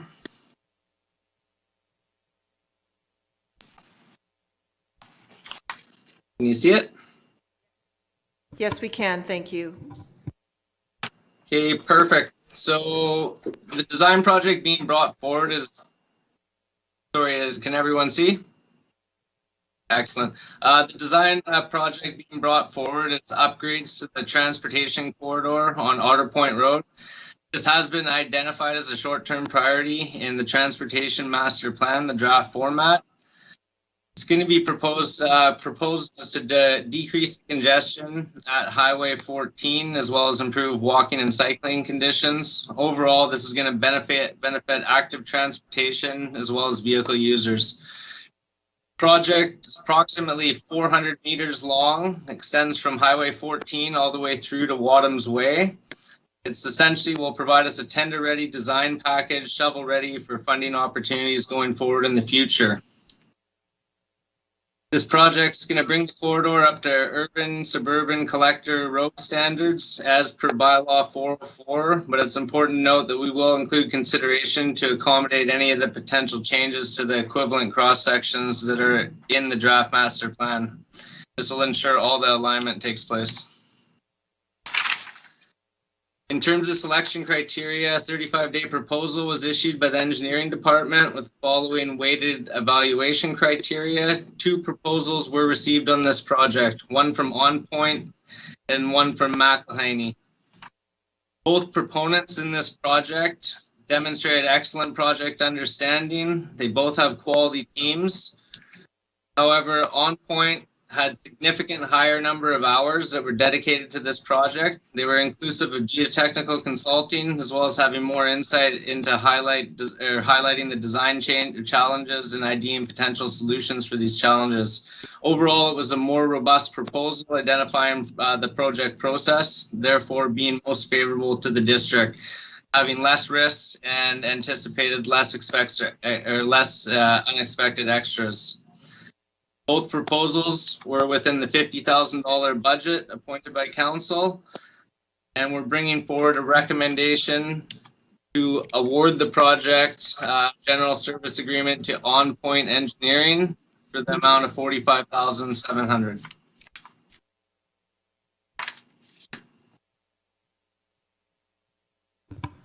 Okay, thank you very much for the presentation. This is a very exciting project. It doesn't mean that it just puts us a step forward into having it completed and ready to go, just given it's just such a busy area for walkers, for motorists, for cyclists, for everyone. So to be able to get it ready, and I'm guessing it'll sort of address the turn somewhat to Grant Road, which is difficult if you're crossing there because it's such a blind turn. It's just such a challenging turn. And then from Wadhams up here to Municipal Hall, this is where we run into the adjacent, or that property over there already has zoning, and the alignment there would be subject to the development. So it'd be interesting to see how that would tie into this. I remember once a development permit for that property coming to council, but it must be expired by now. This is going back maybe a decade or so. But that was part of where I knew that the road was going to change. I just didn't fully remember how exactly it was. But it would be good once we actually see a design come forward, even whatever had been approved in the past, to be part of it, because some of the queries I get from residents are, why would you stop at Wadhams Way and not continue all the way up to our park? Well, it's developer, it's private property there that would need to make those changes. So at least being able to see where our responsibility starts and stops and where the development responsibility picks up would be helpful, I think, going forward for everyone. Then we have kind of the full picture there. Because one day it will come to fruition and at least we know what that may look like, even though there may be upgrades to it from an accessibility and active transportation, or even our own new transportation master plan and what our intentions are. So straightforward here. Questions? Councillor St. Pierre, go ahead, please. With the budget that's in place, I'm pretty sure that this is going to be fairly limited, but I'm curious, given the number of businesses that are in that area, the number of users, pedestrians, cyclists alike, is there going to be, how are you going to get input from the public, or is there going to be public input into the process of the design? Just curious about that. Once we engage with, through your worship, once we engage with the consultants, we will be able to bring forward another form of public consultation if desired. Thank you. Okay, any other questions? Councillor Bateman, then La Jeunesse. I'd like to move the motion. Okay, so Councillor Bateman is moving that council authorize staff to award a general service agreement for the Otter Point Sidewalk Design Project to On Point Project Engineers Limited in the amount of $45,700 plus GST. Seconded by Councillor St. Pierre. Anything to speak on, Councillor Bateman? No, I think it's wonderful that we're finally dealing with this particular stretch of road, which from my arrival in Sooke was always a mystery. How does a community manage so well? Remarkably few accidents at that intersection. However, good, yeah. But so very busy. Very for many busy. reasons. Supremely busy. No. Councillor La Jeunesse, good to know. Yeah, I'm just curious. So this will be sidewalks on both sides of the road, and the reason I'm wondering that is that there are two businesses there, an automotive shop and a tire shop. The tire shop services heavy commercial vehicles, and so it's not, they need enough space to get those vehicles in and out, and it's not the best most pedestrian-friendly side of the road, so I'm hoping that this covers both sides of the road. Yeah, we also have a very busy daycare on the opposite side, And so there's often pick up and drop off, and it's just busy, and a transit stop. And it's just, there's a lot happening there. Okay. Did you need an answer there, or is that just comment that staff can take away with them? Mr. Carter, is the cross-section that's in 404, the one that you're looking at there, is it sidewalks on both sides? Through your worship, correct, yes. It does have sidewalks incorporated into both sides. Okay, thank you. Okay, so this has been moved and seconded. I'll call the question then. All in favor? Any opposition? Oh, that's carried unanimously. Okay, next up, 12.3, Food Truck Service in Parks Program. Thank you, Your Worship. Ms. Mills is going to present this agenda item. Good evening, Your Worship and Council. Mr. Carter, you need to quit sharing your screen, please. There you go. Good evening, Your Worship and Council. The District of Souq's Business License Inspector has fielded questions from various food truck businesses as to whether or not they are permitted to operate in the municipality's parks. They are not permitted under the Community Parks Regulation Bylaw to operate without council approval for commercial activities. Under the bylaw, council may also reduce or waive fees for commercial use. Staff recommends council endorse a damage deposit fee of $300 to ensure that the immediate area around the food truck is clean of any garbage and damage. Should the damage deposit be exhausted before the end of the season, the food truck business would be required to pay another $300 damage deposit before they can vend again in the parks. Staff is suggesting the program operate on a spring through fall basis, and the damage deposit would be returned at the end of the season rather than after each week. Many municipalities provide opportunities for food trucks to sell their product on municipality-owned property, creating a festival atmosphere, drawing people to the aroma of the food being cooked. The District of Sooke has permitted various events in our parks, in turn invite select food trucks to sell their products. Sooke is proud of the green spaces in the parks that many residents enjoy year-round. Imagine residents attending Whip and Spit and having to leave to go home and make dinner. A food truck parked in the vicinity may keep the people in the park rather than them going home to cook. Once residents are aware that food options will be available in selected parks, they may deliberately attend the park so they can picnic with food purchased in the park. Staff is suggesting that the parks available would be Whip and Spit, Ed McGregor Parking Lot, John Phillips Memorial, Broom Hill Playground, and Souq Potholes to start. An expression of interest would be completed by the food truck owner-operator and submitted to staff. A lottery system would determine which business is permitted to work in each park. These assignments would be on a weekly basis, Sunday to Saturday, permitting each interested food service to work in each park and self-determine the hours per day and or the days of the week they choose to work.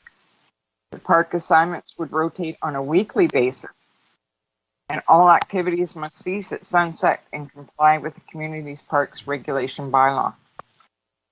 Parks or bylaw staff would provide direction where the food trucks may park in each location.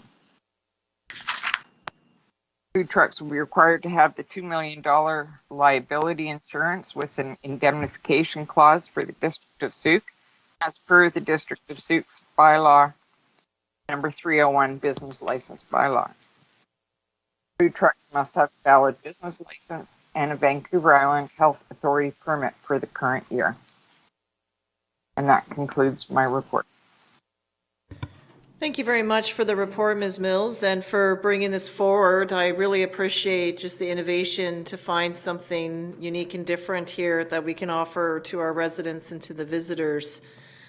So I am in full support of this, and I think it will provide just a new opportunity for residents You know, I like how you worded it here, that residents could stay on and enjoy the park and not have to leave and go home and cook dinner. I would love to not have to leave and go cook dinner, but there's times you get hungry and thirsty and you run out of snacks, and it's just, you know, if we just had this on hand, that would be lovely. So I really appreciate your bringing this forward, and that we could launch it and see how it goes, and then make plans for the future. So I'll turn it over to councillors. Councillor St. Pierre.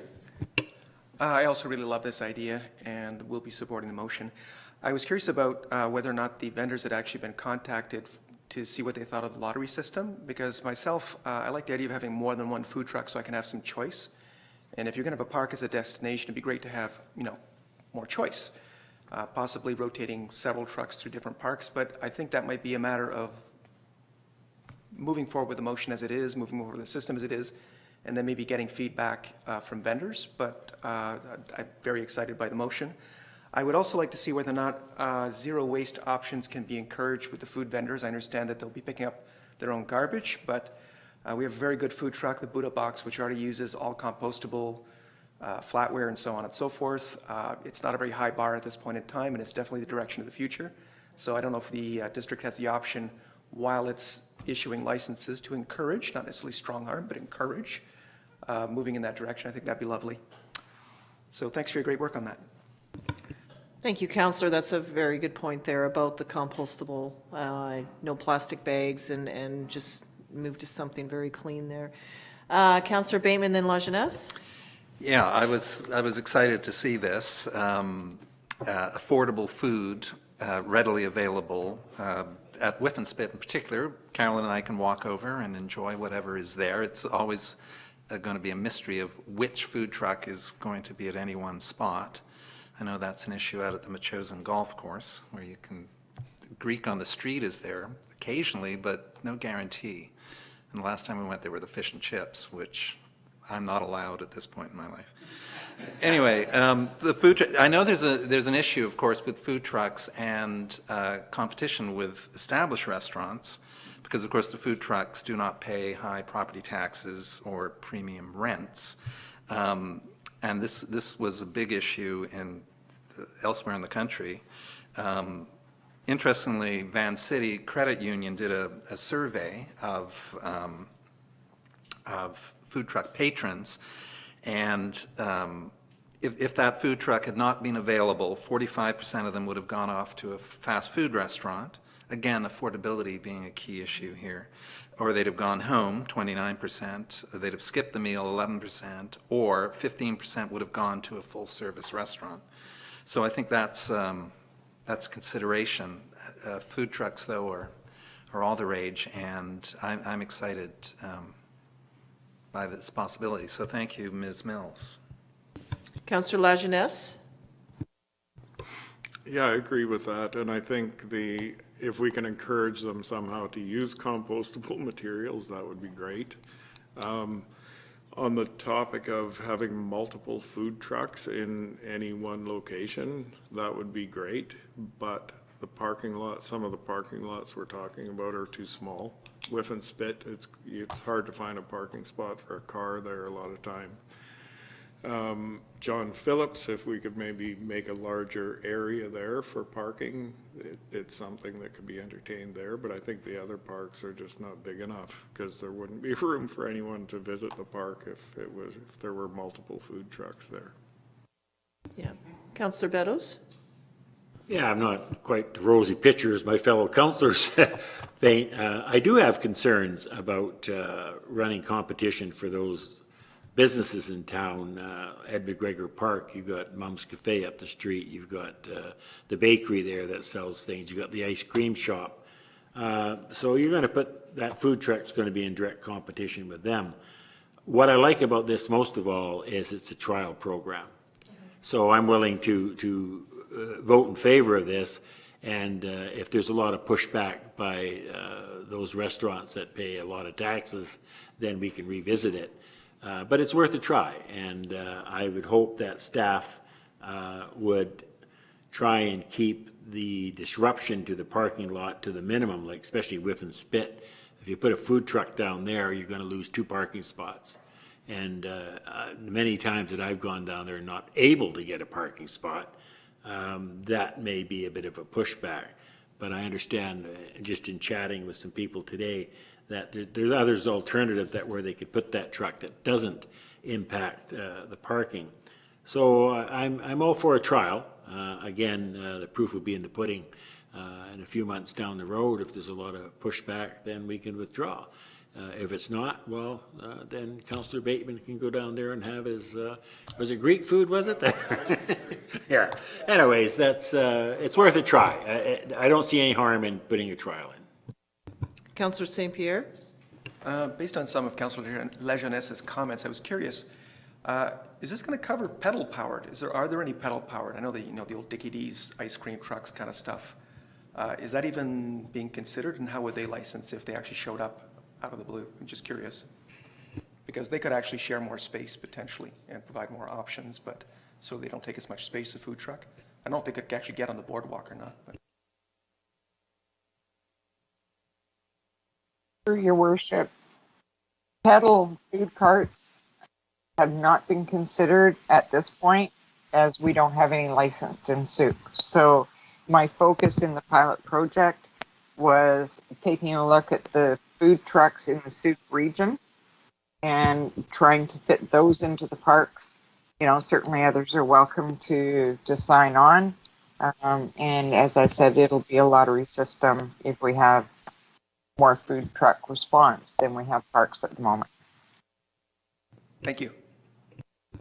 Yeah, I really think it depends. I love that it's a trial, so we can see what worked and what didn't work and what the uptick was or wasn't, and then who decides to locate where and what they're serving, you know, and at what times as well. But I agree that in some areas it is tight, so there is going to be, you know, it will be a bit more of a challenge there to fit. But I think it's the case. We'll wait and see. And it has come up before, just with the competition between food trucks and established businesses. And in some cases, they'll attract the same customer base, and then sometimes they'll attract different ones. If you're playing in the sand at the spit all day, may not want to go into a restaurant, just depending on, you know, what you're covered in, right? My dog rolled in something nasty once right when we were about to leave, so we wouldn't be welcome anywhere. And, you know, it's hard even to get in the house. So it just depends, but, and maybe somewhere like in Broom Hill Playground, you may be more interested in providing cold beverages, coffee for parents and cold drinks or ice cream and the like for kids, because that's who's there. So it just varies, you know, or very healthy snacks as well, of course. But I guess, you know, and then of course John Phillips has much more space for many to spread out. So, and I think that with the festivals that we've began hosting there last year, those are sort of missing this year for our residents to enjoy. And we'll just have to see what, we're already seeing some changes from the province for how restaurants and bars and the like can operate, and it'll just, I'm also curious, and it's anyone's guess what things are going to look like in the coming months for different establishments and what business owners may be looking to and how they wish to evolve and go forward into the future and in such changing times. So we'll see how it goes, but I really appreciate the innovation and just to see what this will do and draw people out. So thank you very much. So what we have here for this year then is a recommendation that council endorse the food truck service in parks program trial to allow food trucks to provide services at municipal parks, that council waive the commercial use fee of $200 in bylaw number 752, fees and charges bylaw 2019 for the food truck service in parks program in 2020, and that council approve a damage deposit fee of $300 for participants of the food truck service in parks program. Moved by Councillor St. Pierre, seconded by Councillor Lajeunesse. So we'll look to see how this goes. I do recommend that a media release go out so that we can showcase this, and it'll also spark more interest for both the businesses as well as for the residents. And we look forward just to seeing how it runs this year and a further report to come in the fall. So Seeing anything further? See none, I'll call the question. All in favor then? Opposed, and that too is carried unanimously. Thank you very much. 12.4, 2020 Budget to Actuals Update. Over to Ms. Gray, I believe. Thank you. So this is just a quick update, just due to the super tight budget we have this year, and I feel really loud, and due to COVID and the other situations, I just wanted to provide council a kind of mid-year update now that the bulk of tax season is behind us. And as an accountant, I can appreciate that there's no actual dollars in this report for you to view, but that's partly twofold because historically, council hasn't really received budget to actual numbers publicly in the same format that the budget report is provided to council, and the financial statements are provided in a different sort of, they're sorted in a different way than the budget to actuals are, just based on the required reporting and groupings for the financial statements. So the plan that I will be is for to work with the new communications coordinator that should be starting hopefully early in the fall here, that's currently under competition right now, and just work with them to kind of go over the budget report that we do, how the numbers are sorted in the actuals report in the financial statement, and come up with a version of the numbers that council would feel comfortable sharing with the public and what level of detail to go into. So that's why, just at least for this brief update, it's just a quick snapshot of just to kind of highlight for each department where everyone's at, some potential savings that have been identified, and just kind of wanted to highlight that, you know, as far as for property taxes go, we're over 90% collection rate right now, which is great news, and there's still a handful of businesses that we are anticipating most likely will pay by September 30th deadline, just based on their past history and et cetera. So fairly good position as far as that goes. As far as most departments, as anticipated, there's savings in professional development in most of the departments, and that's due to a combination of staff not either training not being available, not having to travel for training, different variations are being offered, so that's just providing some cost savings there. And a couple of departments obviously have some potential pressure to, as far as, especially in the Parks Department, with additional staff time that's had to been spent for extra cleaning due to COVID. The province initially had some guidelines of what they would be reimbursing, and then throughout the process, because this has been new for everyone in the province, they've refined what is an allowable reimbursable expense. So that's just kind of tweaked how some things were posted on our side, as far as some signage and other things like that that normally would have been reimbursable in a different emergency now aren't reimbursable for this emergency. So it just puts a bit of pressure on some of those line items in the Parks Department. But overall, I feel like the district is in a good position. You know, it's tight. It's definitely going to be a tight year, and there's not a massive surplus of funds. But as far as budgeting goes, that's kind of, you want to end the year spending all the money that you said you were going to spend, because in theory we collect all that taxes on that money. So, you know, having a big surplus that carries forward into another year isn't necessarily a good thing either, because it means you didn't do the projects that you had budgeted for. So I think overall we're on track to come in on budget for almost all of our expenses, and the ones that are over, there will be some savings in the other departments. So overall, the picture should be good. Identified that there is a decrease in the boat launch revenue, as well as casino revenue, obviously understandably, but anticipating with the new model, the new fees and charges bylaw that was adopted by council last year, that's brought some additional building permit revenue and other building related revenue into the district. So that's a good news as far as balancing that off for 2020. And as far as capital goes, most of the projects are being initiated or in the process of being completed. Some of the projects that might be at risk of not being fully completed in 2020 would be some of the building repairs to the municipal hall here. The arts-related projects, I'm not quite sure. I didn't get an update at the writing of this report of where those were at, but there's usually $10,000. There's $10,000 every year in the budget for that, and every year, not all of it gets spent. So I'm anticipating there should be some spending, but probably not all of it if it's following the prior year's trends. The replacement of car 1 in the fire department most likely will be delayed until 2021, and that's just based on not the manufacturer's not building the cars. Apparently, they have a certain model that they were looking for. So that might not be just due to COVID and world shipping issues. That most likely won't be completed in 2020. The memorial wall, as you know, is a long topic of conversation here. So most likely I'm anticipating that's not going to get completed this year.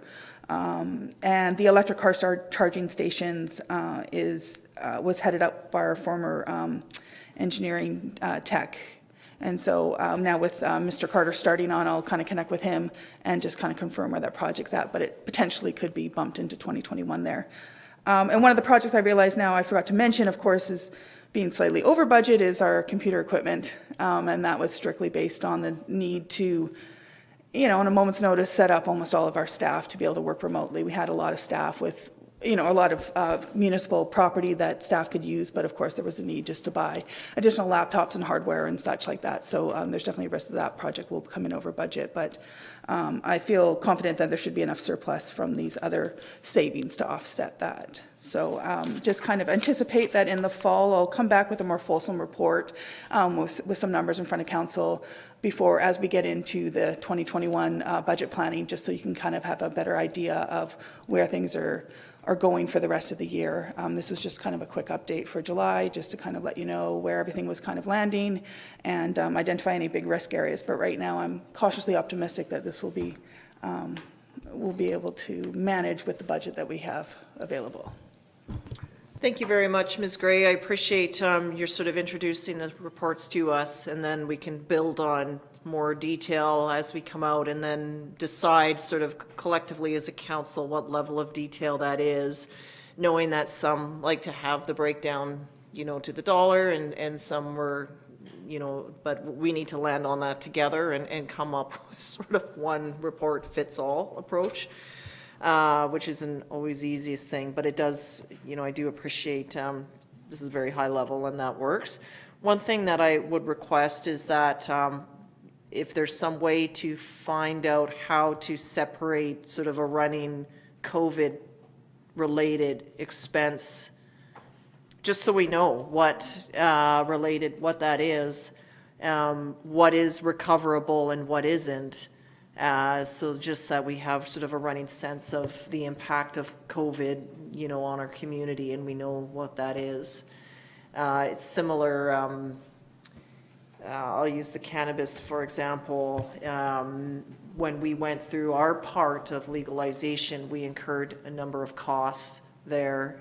There was an expectation, still is, that we will receive our share of cannabis revenue. At least that was what was announced and sort of promised by the federal government, but it hasn't materialized yet. So I would still, I think most of our licensing and the like has already passed, like sort of our share of the work has passed, although there may be other bylaw or whatever that comes up, it would be helpful to know what that is. But certainly for COVID, we're not out of it yet. So certainly as we go forward, it might help us prepare more if we need to actually start building in a COVID impact or some type of pandemic into the budget for the coming years. It really depends on, as we enter budget, we're going to be entering into what potentially is a second wave, and what is that going to look like? For sure, and definitely we set up, when COVID first started, we set up a separate general ledger account to kind of book anything that was COVID related through that. So when I report back with more details in the fall, I can definitely provide a synopsis of COVID. We've just submitted the first reimbursement to the province for the expense side. And then after the payroll clerk is back from vacation, we'll be submitting the submission for the payroll reimbursement. So then I'll definitely have a better picture in the fall for when I come back with what was reimbursed and what our gross costs were. I'll connect with the park staff and get a better picture of kind of going forward what this might look for, and bring up any requests in the service level review meetings. Yeah, And also on that note, things like the loss in casino revenue, for example, would be a big one for us. And I'm also raising that because we know now it's been announced the federal government has made a $19 billion commitment to provinces, of which I believe $2 billion of federal dollars matched by $1 billion of by the province is now sort of being determined and what that looks like. It was mentioned local governments and transit systems That was the intent of these funds. So that's where I think that we would need to be ready just to, if we need to defend what our expenses are, then here's what they are. And it is the case, the loss of casino revenue for this year, and then what other pieces have we lost? So that's something that I think it would just be helpful to have on hand, as it's likely you may be surveyed at some point and asked to present or provide that. And it'll be a helpful advocacy tool for myself and others going forward. So, thank you very much. Other questions or comments from members of council? So we have here a recommendation to receive the budget to actual report for information. Moved by Councillor St. Pierre, seconded by Councillor Beddoes. Anything further? Anything from anyone? Nope. Call the question then. All in favor? Opposed? It's carried unanimously. Next up, 12.5, Council Travel and Professional Development Expenses 2020. So we have this report here in front of us. Anything further to add from staff, please? Just a quick synopsis, notwithstanding the fact that council drastically reduced their conference and education budget this year, there still is room. So we just wanted to point out to council that our travel expense policy does allow for participation at UBCM, which is going online, as we know, this year, as well as the Association of Vancouver Island Coastal Communities, which has been canceled this year, and the Federation of Canadian Municipalities, which has also been canceled. So there's still room in the budget, and there is a suggestion that perhaps council may want to look at the Federation of Canadian Municipalities Sustainable Communities 2020 conference, where there's always great information, and that will help us all to fulfill our strategic goal of building a reputable organization and supporting council and staff with the necessary tools to provide excellent governance and customer service. So thank you, Mr. McInnes. I will add that the Association of Vancouver Island Coastal Communities is holding during the week of UBCM a virtual event. They will be using the UBCM software because there will be a need to adopt probably AGM meetings and to vote for the directors. So you will have by now received an email from our staff just outlining who is running for the various positions. In terms of FCM, though, it will be scheduled to happen in October. So all of the board members are still in place. Usually we would have a new board of directors effective in June, but they're still holding on to those positions. And I understand that it will be in a virtual form as well in October. So I don't know if they're going to combine it yet with the sustainabilities one, which has been planned separately. So it may be the case that once we learn more about what FCM's intent is and what the program looks like, and when that goes in, we can bring both back and then see how they fit in and what your availability would be. But it will be a virtual event as well, perhaps a shortened program, or maybe about the same, because FCM, as you recall, has a lot of study tours that are half a day or full day that obviously can't happen. So it'll be the business of the resolutions and some others. Just like UBCM is 4.5 days, it's shortened to a 3-day, shorter day length in program, and registration fees were reduced as well, just recognizing that we've all cut our budgets. So there may be some more information on that, and when we get that, you may want to, we can bring that back into consideration. And it's likely the only expenses we've incurred is those of us that went to Local Government Leadership Academy. Was that in February, I think? And maybe some mileage costs going to CRD meetings and the like, perhaps? I don't know. It's been a while since I've seen an expense claim from anybody. I know I needed a better set of headphones to manage a 4-hour-long meeting. Is there an opportunity to hire someone to give the councillors like a day retreat and some training and something? I don't know. There must be. I'm sure somebody could think of something, but you know, whether it's just an opportunity for us to work together on something, I don't know, just a thought. I would second Yep. that. That's a great idea. Yeah, I think so. Just because some of the professional development that we would have obtained, it will be lost. And yep, I don't know what is actually out there, but it just might be a good opportunity for a little bit of training for us. And, I don't know, wouldn't do us any harm, I guess. Nope, it's always important to pick up those learning opportunities. So I think it's something. Exactly. So for those that read Municipal World cover to cover, you may have some ideas that come from that as well as the other. I'm sure it's in your reading materials. You read through it on your houseboat trip. I figured that. That's why you're bringing it forward. So I think stay tuned and we will have that opportunity for sure. And it's just something that could be brought forward. We would pass a resolution and carry on. Okay. So for now here, we'll receive this report for information. Moved by Councillor St. Pierre, seconded by Councillor Lajeunesse. Thank you very much, staff, for bringing this to our attention. All those in favor? Opposed? That's carried unanimously. Thank you. Okay, that's a lot of text on the next screen here. So 12.6, Ministerial Order M192, open meetings, public attendance.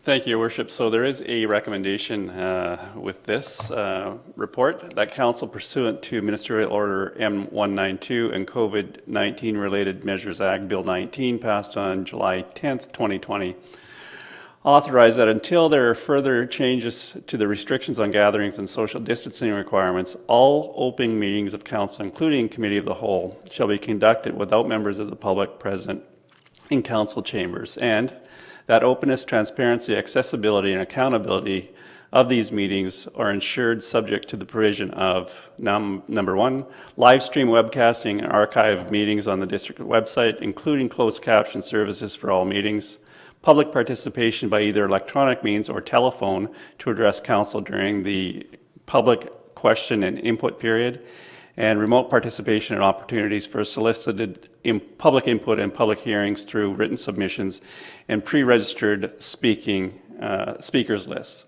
So we've had some discussions with Council around when we bring the public back into Council chambers. We've got limited ability to do that. So the purpose of this report is to present Council with information and recommendations with respect to the Ministerial Order. The most recent other places of onus on local government to consider were practical, implementing the return of in-person attendance at meetings of Council, or where that's not practical to pass a resolution outlining the ways in which municipalities comply with open meeting requirements.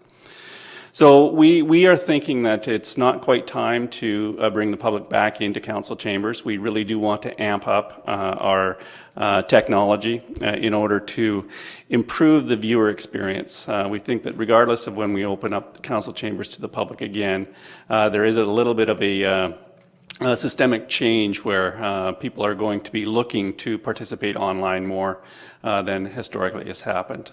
So we do want to bring that technology into place. It'll set us up to get back into public hearings and then at the appropriate time start bringing public back into Council chambers.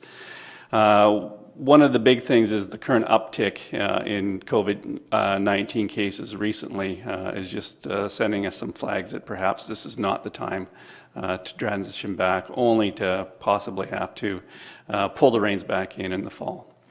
So we are anticipating having our technology in place for September meetings where we can more fully include both telephone and video. And part of the things that you'll see is right now, people can't see on the panels what Council and members in chamber see. They will be able to do that once we get our new technology in place. So this is where they'll see the staff and what the staff are sharing on screens.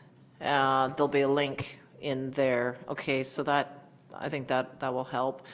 The only other, and I appreciate where this is coming from. I think that where I'd like to see some improvement is somehow more, it doesn't have to necessarily be by me, just something in the paper that would advise what we're doing. So I think of the folks that do not have internet connectivity that can watch this, of which we have many seniors and others that are not able to do this. And certainly when, like in the case of the recent development variance application, then certainly those impacted are notified because they're receiving a letter in the mail of an impact to their residents, or like a public hearing, they're impacted. But in terms of all the other work that we're doing, and even now, it takes somebody to go and look for the agenda and to read through it, and to then decipher and read through all of the reports, where if, and I suppose this could come in with the communications personnel that we're bringing in, just here's what council is thinking, or here's what we've done, because this is where it's just whatever reporter is watching and decides to clip a piece and put it out. And sometimes we're in the middle of a debate, and what they clip might not even be the outcome or the resolution that was passed by council. And if we don't send out a media release, then nobody knows at all, except for those that are tuning in, of which, how many do we have online now? We have 2, so thank you to the 2 that are watching, and They may not be awake, they but they're there. could, yeah, so they're watching it live, and then others may tune in later, but the analytics, there's not that many, as much as we would like to feel that it is. And so there was one time I was testing to see, when I was doing those updates during COVID, when we had sort of a shutdown occurring, YouTube going out and my Facebook Live, and what was actually capturing more people, and it was significantly higher on Facebook Live than it was on our YouTube channel. And then certainly what is posted in the paper gets read by those, because it goes to the door, or those that actually pick it up. So I just think the written piece and the paper is the missing piece here. And I don't know if those folks miss coming into chambers or not. I mean, we haven't even had a lot of people coming in, generally speaking. I guess we're kind of boring, but certainly our decisions that we make impact everyone's lives. So that would that be something that I would expect, or can expect, that the community or the communications coordinator would take on, or is this something new in addition? So just a list of resolutions that were passed at a council meeting? Well, it's just what happened and what are we doing? There once upon a time, the mayor mailed out a quarterly newsletter, and then that disappeared. There's been times where the council page had more information on it as opposed to just what meeting is happening. Certainly public hearings and the like are in there because they're required to be. Or is it, or people Anything's really possible. not interested? What matrix are we looking at? How are we going to, what effectiveness are we looking for? Or is it just the fact of we want to put something out? Well, I just think we have a job to inform, and even if there's someone who came in out of curiosity to a meeting just to see what it was about, they can't do that. And you'll have some folks that come in to speak on one particular item, but then they're sitting through everything until that item comes forward. So they do learn what is happening or what we're doing, and it creates that awareness about what's happening in Municipal Hall. But all of that just isn't possible right now. So we're missing all of that. And I know we can defend it by saying we're live, we are open, it's been, on Zoom to the method is now. Just always trying to think of ways to engage more and to share more with the public in terms of what we're doing. So, because they can't come in, especially now. So I think that's where we have to improve in another way too. Yeah, I have a lot of problems with this. Not only I understand COVID's going on and there's dangers and whatnot like that, but we have a responsibility to the public, and what worries me is that in the past year and a half while I've been sitting here, I've often been swayed by a delegation that has come to speak to us directly, and you get the passion, you get the feeling for what they're either opposed or for, and we're missing that. And I think that's not a good way to govern. I understand the dangers, and I can't argue the fact that that COVID's certainly not beaten, and it's not allowed to be beaten for quite some time. But I did see that we could accommodate up to 9, and what happens in a lot of times is very, very rare that we would have more than a few people here. But if we made it possible that a delegation could come in and speak to us on a matter like this daycare one that we just put through today, I just don't think we're doing a service to our community by doing, I know it's easier for us, and I know that there's an element, it's like the store, the clerks in the stores, where they, you know, they're in a little bit of harm's way because they have to deal with the public.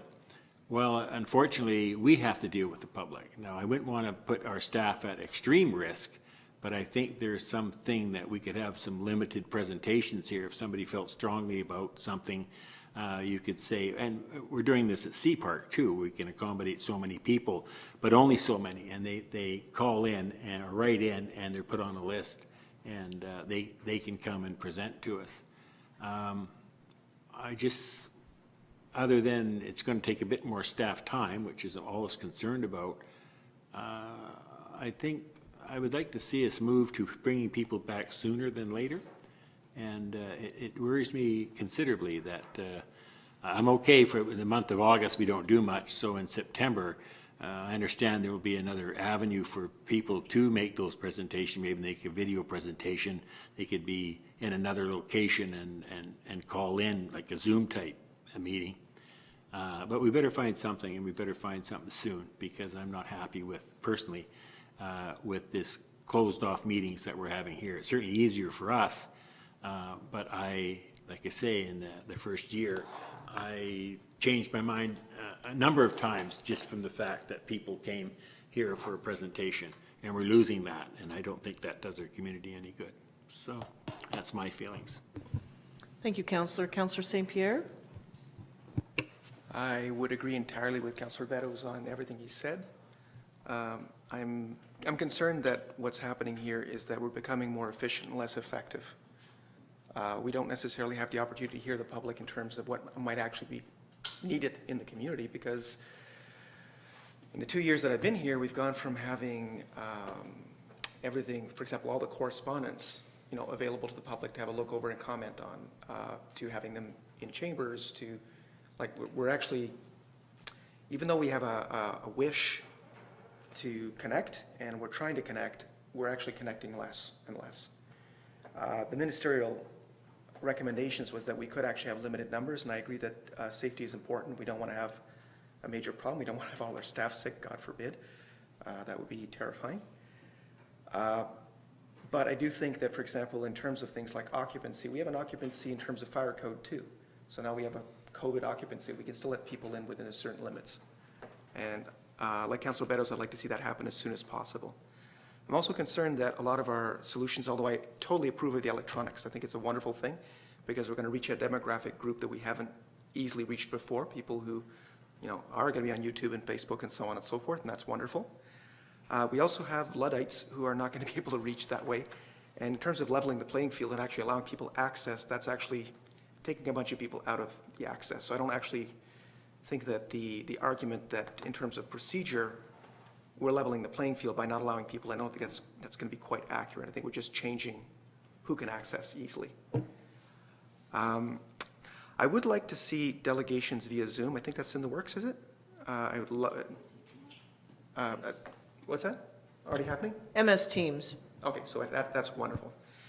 The other thing that I thought about, which was just, and I'm going to throw this, not necessarily with regards to this, but a Sooke Speaker's Corner. We could actually have a website where people could actually, you know, put something up, make a comment, and it could be available to us as correspondence or something of the like. And I think you better have thick skins, but hey, you're asking for it. Oh, I don't mind. I do have things. If you're up for it, you're up for it, right? Let's do it. Anyway, just a thought, but I thought I'd share that one. Thank you. Okay, other comments? Councillor Bateman?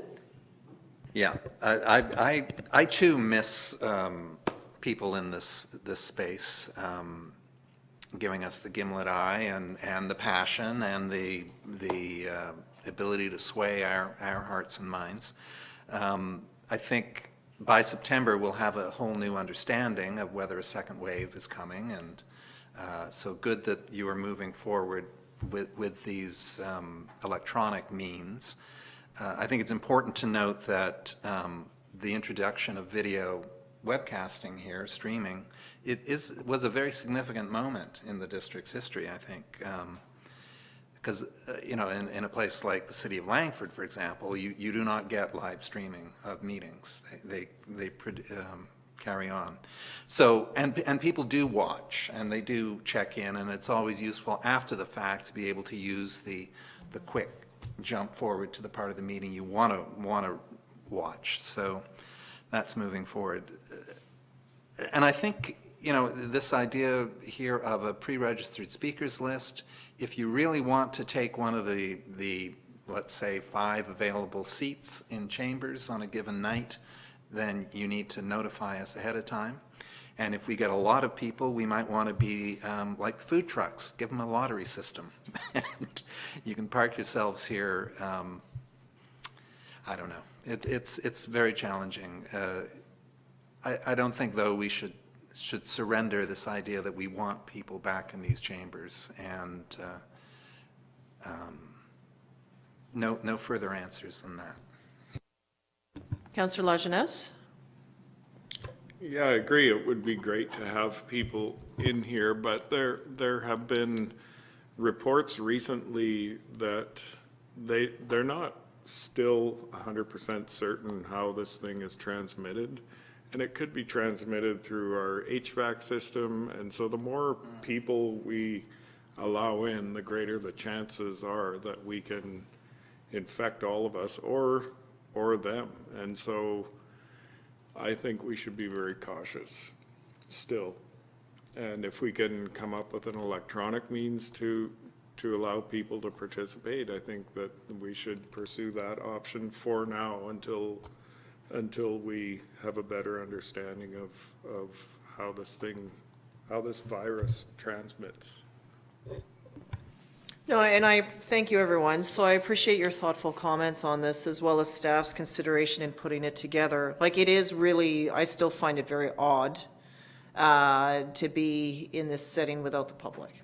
And I totally agree. And it was always the case of the decisions that you make are made up of the staff report, your own research that you do, as well as public commentary, of which we've had some on some items and very little on everything else. And of course, sometimes, and then there's no one here. So I do find that to be unsettling. However, there is an extreme health risk, as Councillor Lajeunesse points out. That makes me it makes me uncomfortable that we would compromise, our own health and safety, as well as those of the public that may come in, because we don't know the transmission and how it's moving. And then who decides how they get in? You could have, there still has to be a way, and I think that's what staff is answering here. There will be folks that are immune compromised that should not come into this building. And so it's those people that we are trying to protect. So this is the hard part here, and it's all the case of seeing fewer people in larger spaces, I think, is sort of what Dr. Henry is telling us to do. So I get it that it's hard to, if we could renovate this and make it into a larger space, it would be something, but there's still just a shared entrance. How do people pass each other safely on the staircase? Because they can only come in and out one way. So, and then it's the case where then there should be masks. Well, what if they don't have one? Do we need to hand one out? So it just opens things up more, and there's just a lot we don't know, and there's a risk out there that is very dangerous, particularly for those that are more vulnerable. So that's where we're at. I think that this is something for us to carry on, but it's an evolving situation. It has to be as we get more information. And where we end up in September is, I have no idea. So if someone else does, I'd love to know, because I'm sure that would be great. There's a lot of predictions, but it really depends on what happens and how people are during the summer, and who touches who and who impacts who. And that's what we're seeing happen, from one or two house parties in one, now 1,000 people are self-isolating and growing And what impact does this have on people's health? Those that are asymptomatic, I wonder, am I asymptomatic and who am I passing it on to? And we encourage folks to come in, are they at risk? I don't know, because there is too much that we don't know yet. But I think it's a continuous evolving situation. You say you're not feeling well? I'm cranky, but I'm fine. I see that. As you can see, that's okay. So I admit to that. Councillor Bates. I'll just throw something in. Now, we're in the midst of summer, of course, and I've noted that some councils are holding outdoor meetings. We have this August 10th presentation of the annual report. We could turn that into a bit of a town hall session, advertise it as such, hold it out there in the park, nicely, safely distanced. Then that would at least be a short-term answer. The one time. Maybe. I don't know, I'm just thinking of the technology and The then. logistics would be The interesting. logistics would be interesting. I don't know. Hopefully it's not raining that day. Yeah, that would be great for technology. Usually doesn't rain, but who knows? It's been a wild summer. Councillor St. Pierre? Just a question through your worship to staff. I was curious how the public was being informed of, the full stream webcasting, the archive meetings, basically all the ways that they can reach us. So are we making attempts how are we making our attempts to get that information out to them? So it's on every agenda that goes out. We will make a special effort to inform of the new ways that council can, or that public can participate if the recommendations in the report this evening are approved. Because we are certainly expanding things, so delegations can come in remotely, and we've seen, even with our 2 master plans, the technology is fairly good. So we would make a push through August to say this is what we're looking at going into the fall, and it is fluid. It's continuously being monitored. But what this is all predicated on is the BC Health axis of lessening the amount of contacts that you have and the duration of each contact. So we're still using that model as sort of our model of our policy position. Just follow up. I would be very interested in seeing some of this go out in the press, for example, in the Mirror, just how the district is actually reacting, what we're doing, how we're actually allowing access, providing information, for example, like, this is the website you go to, these are the links, so on and so forth, this is the phone number you call. The agenda, if you already know how to find the agenda, if you already know how to do all that stuff, that's great, but otherwise it's hard for people to access, so I think it'd be good to refresh, if we can, with the public, all this information, because it's changing so quickly. I agree. That'll be good. Okay. Some more to come. So here, the recommendation is that council, pursuant to Ministerial Order M192 and the COVID-19 Related Measures Act, Bill 19, passed July 10th, 2020, authorize that until there are further changes to the restrictions on gatherings and social distancing requirements, all open meetings of council, including committee of the whole, shall be conducted without members of the public present in council chambers, and that openness, transparency, accessibility, and accountability of these meetings are ensured subject to the provision of 1, full live stream webcasting and archive meetings on the district's website, including closed captioning services for all open meetings.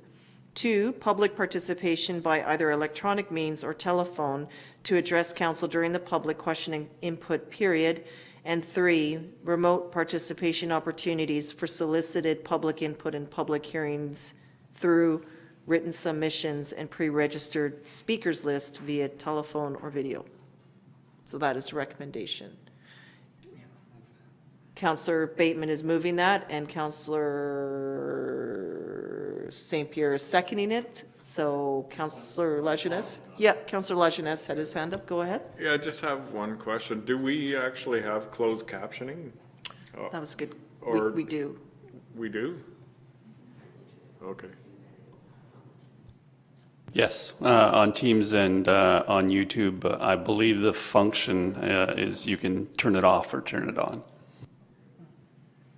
Okay, Council. Otherwise, we need to hire Nigel. Good luck with that one. Councillor Beddoes? Yeah, I don't have a problem going with this, but just with the provision that in September we revisit it, see what the situation is there again. But I think you're going to do that automatically anyways, would be my guess. Okay, then we'll go with it. Yeah, Mr. McInnes? Yeah, so there is some sort of predetermined demarcation marks already. So once the provincial state of emergency is canceled, and I thought it was not going to be renewed, but with the uptake in the Kelowna story, it was renewed for another 2 weeks. So the purpose of Bill 19 is to provide continuity for either a 45-day period or a 90-day period for all of the COVID-19 ministerial orders. So the state of emergency will end, and then Bill 19 provides a transition period. And once that transition period is over, all of these orders will then have run their course. Yeah, so it's just, it's constantly evolving, so we'll, just have to see how things go. Okay, so I'll call the question then. All those in favor? Opposed? That's carried unanimously. So new business here. Okay, so first one up is a notice of motion from myself. So first off, I request that council waive the notice period on this. So moved by Councillor Bateman and seconded by Councillor St. Pierre, and that is that the notice be waived for item 13.1, late penalty for property tax deferment program. So I'll call the question on waiving notice. All those in favor? Opposed? That's carried unanimously. So what that does is enables me to enter this, and so we can deliberate on it today. So the notice of motion I'm putting forward is, whereas the province of British Columbia offers a tax deferment program to qualifying residents age 55 or older, and whereas the shift to online applications created challenges for several residents familiar with the previous program and those without internet access, therefore be it resolved that council directs staff to write a letter to the Minister of Finance requesting the late penalty be forgiven for any qualifying individual filing for deferment before October 31st, 2020. So I so move that, and Councillor St. Pierre seconded it. Thank you. So just very briefly, so that you all know, in the past, applicants that were 55 plus had a specific number that they would use and could reuse year after year after year to do their property tax deferments. This year, the province changed it to a complete online system, and everyone, even those who had qualified before, had to resubmit and re-enter the program this year, and they were given a new number. So for the majority of residents that worked, there was notices sent in advance to various households. However, in some cases, it hasn't worked for everyone. There's certainly been a significant delay in mail, which I'm testing with a friend of mine who lives in Oak Bay. We write letters to each other and then see how long it takes. And it's a long time. So there's a delay, and we know that. We've heard Purolator's delay, everyone's delayed, all the mail is delayed. So that's certainly happening. Secondly, I think for some, the difference is due to the closures, family isn't visiting, healthcare and social services are not coming into the home, home support is not coming in, the social worker is not coming in, the library is closed, community conversations are not happening. So some may have received a letter, and this is usually how it is with my father. Well, here's some mail, can you make sense of it? And I'm on top of it so I can deal with it quickly. But in other cases where there is no contact, it's gone by the wayside. So if you're struggling with a health issue, you may have forgotten, you may have put it in a pile with other things, and we do have some folks now that are really stressed out, that have always deferred or paid their taxes on time and are now hit with a late penalty fee that they're going to struggle to afford. So this is where it's for everyone. That's why I've brought this forward here and hope that you'll support it so that we can provide at least that relief to those folks. We'll have a better sense as we go forward as to how many. Our staff have very detailed information on who in particular, but this is something that we've learned earlier that we as a local government don't have the ability to waive. It is up to the province that has done this. So this is something that has come out of COVID. Maybe not the best year to have changed the system, but some of these things are in the works. Like they just take a while. So it was probably something that was already in the works. And now that they're set up, it'll be fine going forward because that's how the new system has worked. But between the two, there has been folks left behind and they're struggling, and I really feel for them. So that's why I brought this forward here. Councillor Beddoes? I concur. I know a couple of people that were caught into that. And I saw a family fight when the wife said one thing and the husband said the other, and they argued for about an hour on it. Yeah. And they didn't file in time. So, Yeah. mistake. So it's just who's doing what, and it's just tough. Yeah. Right? It's tough for a lot of folks. Okay, anything further on this? Okay, I'll call a question then. All those in favor? Opposed? That's carried unanimously. Thank you very much, Council, for both entertaining it tonight and for support on this, and for staff that have been helping me with a number of the different queries that I've received. Councillor St. Pierre has helped me with one as well. Okay, we have a next new item here, which is 13.2, which is in your yellow pages. This is correspondence for the Municipal Insurance Association BC voting delegate. So for those of you that have attended UBCM, you'll know that the AGMs for both the MIA, Municipal Insurance Association, and the MFA occurred both during UBCM. So this year, they will also be accommodated through the UBCM program, and they have it scheduled on Monday, September 21st from 3:30 to 4:30. So in the past, we have delegated our voting delegate to be Councillor Bateman, and then we can also add in an alternate or make a change. So are you comfortable with this remaining in place this year, Councillor Bateman? Okay, I will be fully participating in UBCM, so I don't mind being an alternate for this. And then should there be a challenge where you're unable to participate, just let me know. Unless someone else wants to do it? Okay, I'll how did it go last year? Oh, that's okay. So, yeah, so we'll just make a resolution then that council confirm, that delegate Councillor Bateman as the voting representative and Mayor Meyer Tait as the alternate. Would anyone else like to be an alternate? Okay, just checking. Okay, so this is moved by Councillor St. Pierre and seconded by Councillor Lajeunesse. Anything further? Seeing none, all in favor? Opposed? That's carried unanimously. And, okay, Councillor St. Pierre, did you have a notice of motion you'd like to read out? I wish I'd written it out, but what it boils down to is... You'll need to just read, you can't motivate us yet. So tonight, you need to... Okay. You need to just read it into the record so that it comes to our next meeting. Okay, I would like staff to explore options to make correspondence available to the public.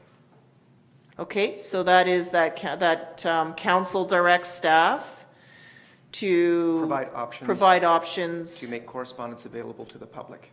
Okay, so that is the notice. Or our correspondence, I guess, specifically. Council correspondence. Council correspondence, there we go. Does staff have note of that? Done. Okay, so that'll come to the next regular meeting. Thank you Okay. very much. Item 14.1. So this was an item that we brought forward postponed out from our last meeting regarding UBCM meeting requests. So these will be held via teleconference the week prior to UBCM, though we will need to put in our requests now in advance. So one just given some of the other business that is occurring, the one that I had thought to bring forward was that we request a meeting with our MLA, Premier Horgan, and the intent would be just to update him on what we're doing here in Sooke. So the projects that we have underway, he's very busy as our MLA, so just we can thank him for the work that he's doing for our community, but also what we are proactively doing. So we have taken advantage of the Bike BC grants to put in an exceptional trail connection. We are continuing with the phase 2. Our staff are getting into shovel-ready position for that. The announcement that we received the federal funds for a lacrosse box. He's strong advocate for lacrosse. I'm sure that would be good news to him. He probably already knows about it, but it is a federal project.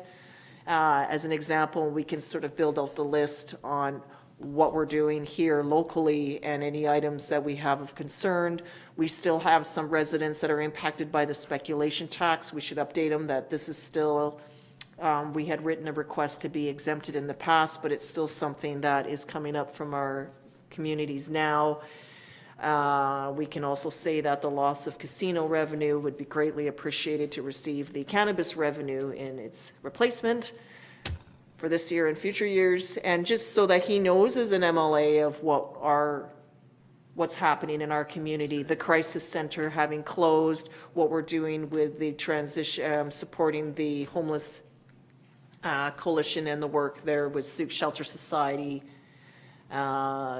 inroads that our medical clinic and professions are doing and what's working very well there. I just think there would be many good examples that our MLA would maybe appreciate hearing. So no real advocacy, yes, but it's an update and an opportunity to connect with him. And if he decides, we can always say that he has availability outside of UBCM, we could do that, but he's extremely busy, so it may just be best that he's blocked off that time, and that might just work the best. So I'm just trying to be aware of his time and our time, and just so that he knows what we're doing. Does that make sense for everyone? Sure. Okay. Yeah. And some of the other, that was sort of it. There was one also for the Minister of Education. Maybe Mr. McInnes, did you want to just elaborate a bit on that?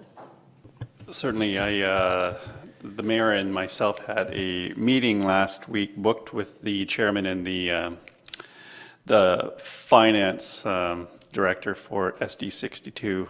Mayor Tait had to attend to a family issue, so I went to the meeting alone. But long and the short of it is, Sun River School is on the books right now for opening in 2027, which is a ways out. But the Colwood and Langford are certainly growing more than Sooke is. So the projections are re-examined on a year-by-year basis. So there's some vulnerability that even 2027 may be a stretch for us. So a strong advocacy position that notwithstanding, our numbers are not meeting with the projections, that there's still a significant need here. Sooke Elementary is second on the replacement list, but the ministry overall is much more focused on adding seats as opposed to replacing seats. So there was some suggestions on how we get our elementary schools into the seismic program, because once they're into the seismic upgrade program, there's a process for a more fulsome evaluation and a cost-benefit analysis of doing seismic upgrades as opposed to replacement. So there's a position there where we can look at the return on that investment of seismic upgrades and maybe do some advocacy to get a replacement as opposed to a seismic upgrade. So there's some good information that was garnered from this meeting, but that's just one school division. We do need to get in front of the minister and say things like there are needs outside of Surrey and there's needs outside of Langford. And then after Mr. McInnes and I debriefed, it's also some things where, one were the last fire inspections done, there were have been a couple of fires at Sooke Elementary that had happened after hours, so I would like that information there. What was, when it was, certainly have one at Sooke Elementary in recent memory. It was after hours. I just don't think it didn't shut the school for a long period of time. It was something electrical, and then there's no sprinklers in the school. And what else were there? Like, these are things that I feel we need to let the Minister of Education know, because the concern obviously is that there could be other ones, and I just feel that lands on the school district and the Minister of Education. Like, okay, yes, I appreciate that our adjacent communities are growing, but we're also growing and the school is aging. Like, it's not renewing itself or healing on its own, it's just sitting there getting older. And so as much information that's fact-based rather than my opinion of it would be very good, which is why I'm asking for those types of reports and what the findings were. And I think that would be helpful. And of course, what schools look like come September is another interesting one to know. Councillor St. Pierre? The acronym escapes me, but I understand we also wanted to do some advocacy work with the Solicitor General around the crime, the Special Crime Unit, or I forget the acronym. That was VIMQ, the VIMQ. Vancouver Island Major Crime Unit. Right. So is that something to add to our list, or is it already on it? It would be one to add to the list. The membership there was frozen pending a review that occurred in it was prior to the last provincial election, so it would have been 2016 work. There was a lot of outreach done by the province on it, and then it sort of froze, and then none of the changes were implemented. So that certainly was one that we raised that leaves us in a vulnerable position, and also noted by our staff surgeons. So those are some things we can pull out as well.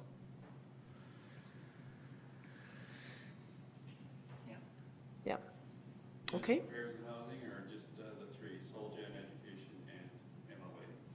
I think that would cover it. Now, yeah. Go ahead, Councillor Bateman. Yeah, I was, I've been wanting to bring forward a pesticide bylaw, notice of motion, that we explore the possibilities of being, 39 municipalities in BC have bylaws that limit sales of herbicides and pesticides. I was wondering whether a pitch could be made to, I know there's meetings with staff in addition to ministers, so the Ministry of Environment and Climate Change Strategy is responsible for the Integrated Pest Management Act. It's interesting to me that the NDP, in opposition, the NDP repeatedly, through Rob Fleming, attempted to bring in draft legislation for a provincial ban akin to the ones in Quebec, Ontario, Nova Scotia, New Brunswick, Newfoundland, and Manitoba. So I figured, either bring it forward here or perhaps easier to, or harder, I don't know, to pitch at the provincial level, given the NDP's history with this particular concept and their previously stated desire to see some action. We could, it's just, they may ask, so what have you done as a municipality? And then our answer would be, well, we're working on it, we haven't done anything yet. Would be, it's in the works. So. Well, like the other 39 municipalities that have the bans, so clearly there is a need to look at this at a provincial level. No, and I don't disagree with you from that perspective. It's just we haven't run it through our own public system yet. So that's my only challenge, is that usually it's, we have had discussion and action on it and have come up with something, but we haven't done that yet. So that's where, I don't know. So I'll bring this notice forward locally here and maybe next year. Yeah, I think so. Councillor St. Pierre? I'm just thinking in this particular case, I know that one of the issues that we've run across is that if someone wants to get some Roundup, they just can go to another district and pick it up. Yeah. And then they can use it. So it's fine to run it through the local district and to go through the hoops here and to waste some more time. But if you actually want a solution, it needs to be provincial. Yeah, and that's why. And that would be my answer. It needs to be provincial.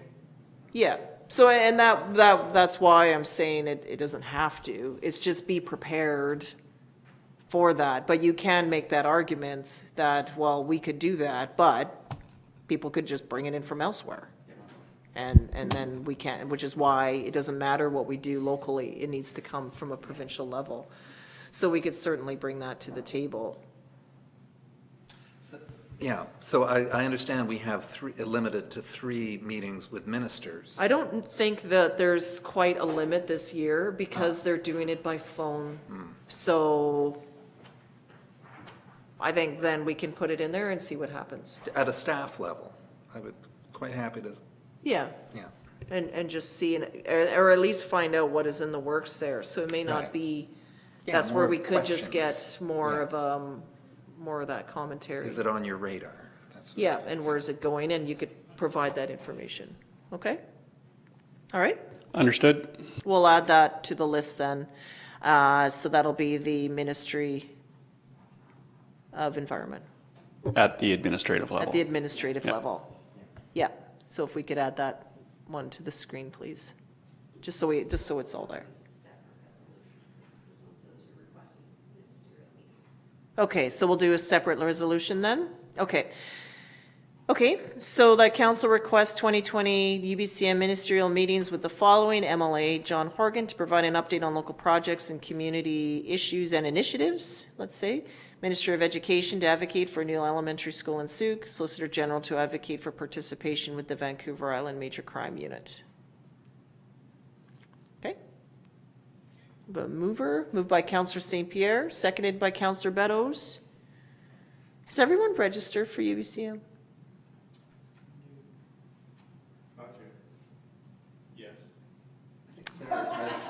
Well, I have my confirmation, and so does Mr. McInnes.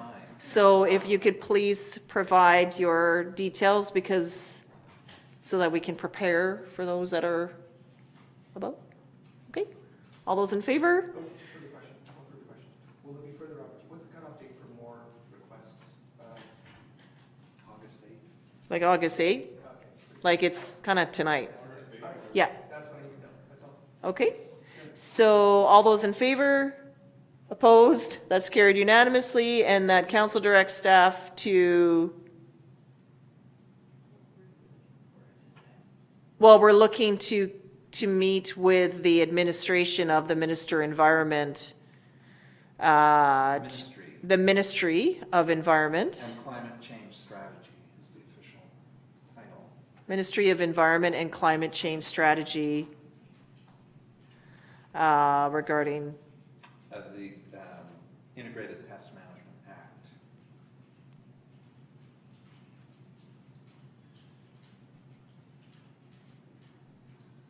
Okay. Councillor Beddoes. In a small way, could you just explain to me how it's going to, when I register to take part in the UBCM, what does that allow me to do, or what does that have me do? Because right now, I'm not clear. There was one talk at one time is that we would have a screen here and we would come as a group and sit for 3 days, which I'm not in favor of. But what's in, what is the plan? I mean, I register and then I can just dial in anytime and have access to anything from my home. Is that how it Yeah, works? so let's say we can't, like, you're at home or you're here, you'll have your user ID and password, so you would be able to So I log can log in. in, okay. Yep. Okay. And what's that cost us as a district per person? $350. Okay, I think that won't break us then, okay. So then that would enable you to vote on the resolutions, vote for the directors, and participate in the sessions. As much as I wanted, depending on what sessions I wanted to see. Yeah. Okay, that's good. Yeah. I had this vision of sitting here for 3 days, and even if I was at UBCM, I wouldn't be sitting there for 3 days. The big value to me for that was hearing what some of the other councils are dealing with. Yeah. And that, and I don't think we would get that, so, but for that fee, I guess I have to figure out, what do you want from me? Name, rank, serial, you want a Visa card? Just to know that you're coming. Yes, put BAS then, okay.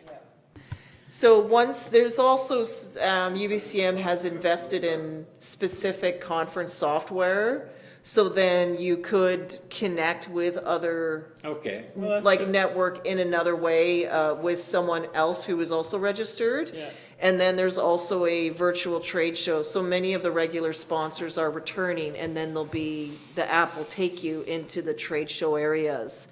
And then some of the sessions, there will be more than one running at the same time. So the other thing to think about is that there could be a need to have the boardroom going as well, so that you could divide, because there's going to be 2 workshops running at the same time. So you may want to go, someone may find one interesting and some may want to be in the other. Of course, you'll all be there for the president's remarks. So I can't book a room at the Prestige then, eh? No, you can't book at the Prestige. But thanks for exhausting all options. 10,000. Yes. Can we throw virtual tomatoes? You hopefully will not, but you could. No. And when you're speaking, they hear the clink of the glass and go, oh. Well, I'm speaking to a full empty room, so that's just going to be weird. Yes.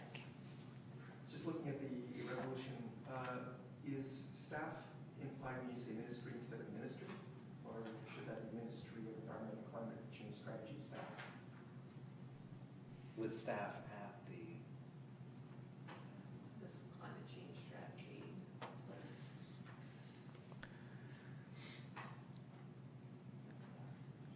I think that works. So is that just implied? Yeah. I just think the outside of the 2020 UBCM ministerial meetings doesn't need to be in there, because it's part of the appointment book. So it is all part of the UBCM ministerial meetings that they're organizing. We just don't need to meet with the minister specifically. We can meet with someone at the staff level, but it's the same process. Okay, so number 2, that council directs staff to arrange a meeting with the Ministry of Environment, Climate Change Strategy regarding the Integrated Pest Management Act. Okay, so moved by Councillor Bateman, seconded by Councillor St. Pierre. We're all clear on that. All those in favor, opposed, it's carried unanimously. So, and just one last thing on UBCM, the intent is to make it as dynamic as possible. So it's not just going to be like days of Zoom meetings with all these vases and boxes, right? Like the intent.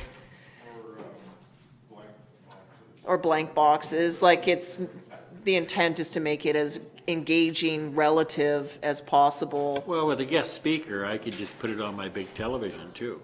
I mean, I have that Yep. capability. Depending on your technology at home. Yeah, Yeah, yeah, so that might be a, eh? they're all coming to your house now. So I think there will just be like a break during the hour, like where there won't, like there will be time for people to have lunch. And there would just be sort of a break in the program, and then you'll see everyone come on. But the intent is to make it as relevant as possible. The province will be participating in having their town halls and having a condensed format for that, so. I can go onto another screen, you know, this screen I put onto a computer screen, but there's no reason why I can't put that onto my TV. Yeah, Yeah, depending on the age of your TV. it just depends, yeah, with your technology to make it work. Okay, so 14.2, additional, are these the same here? I don't see the difference between 14.1 and 14.2. It's because they're new. The numbering? So there is no 14.2? Okay, so that's all together, okay. So then it's just 14.3, and it's correspondence regarding the Evergreen Mall mural project proposal. So this was an item that came forward that, to add to our agenda here. I thought that'd be a great project, so I just wanted to find a way for our staff to reach out to the youth engagement coordinator to see how this can be made possible, because it's obviously the developer or the owner of the mall would need to be involved in this because it's their building. Councillor Bateman? Well, it sure sounds like a project for the spa committee. to work with, well, it won't be formulated by the time Mr. Ross finishes his contract at the end of August. But But part of it also is it's a private building, right? So while SPA does allow for the funds to be used on a private building, the other thing though is like, what if the landlord doesn't like it and they paint over it? So when it's in a public place, then we have more control over it. And one item, when we were looking at the Evergreen Mall and when that came forward, we had raised, if you had just a blank wall there, it's going to be open to tagging. Can you look at doing something more decorative and maybe more attractive? So it's more linking the two together here. So that's where, in this correspondence here, he's already talked to to Evergreen. yeah. And they just wanted more information, but he says he's too busy to deal Oh, with I it. see, okay. So he's looking for us to find somebody to champion this, and I'm not so sure that's our role. It might be the school's role to look into it further. Well, I think in this case, maybe what we can do is refer to the SPA committee. Okay. I think there's no other, I just don't know how else we could do this at this point in time in the near future. So if it was something, I think the committee will need to make that decision since it's in the process of forming. We could refer it to the Program of the Arts Committee for their consideration and follow-up. And they may say, okay, we'll look at this, or can then, depending on when the students return, the students may be able to take it on come fall. I don't know. Do that? Okay, so that council refer this matter to the Sooke Program of the Arts Committee. Councillor St. Pierre is moving that, and Councillor Beddoes is seconding. All those in favor? Opposed? That's carried unanimously. Council verbal reports. Looking for any updates from around the room. Councillor St. Pierre?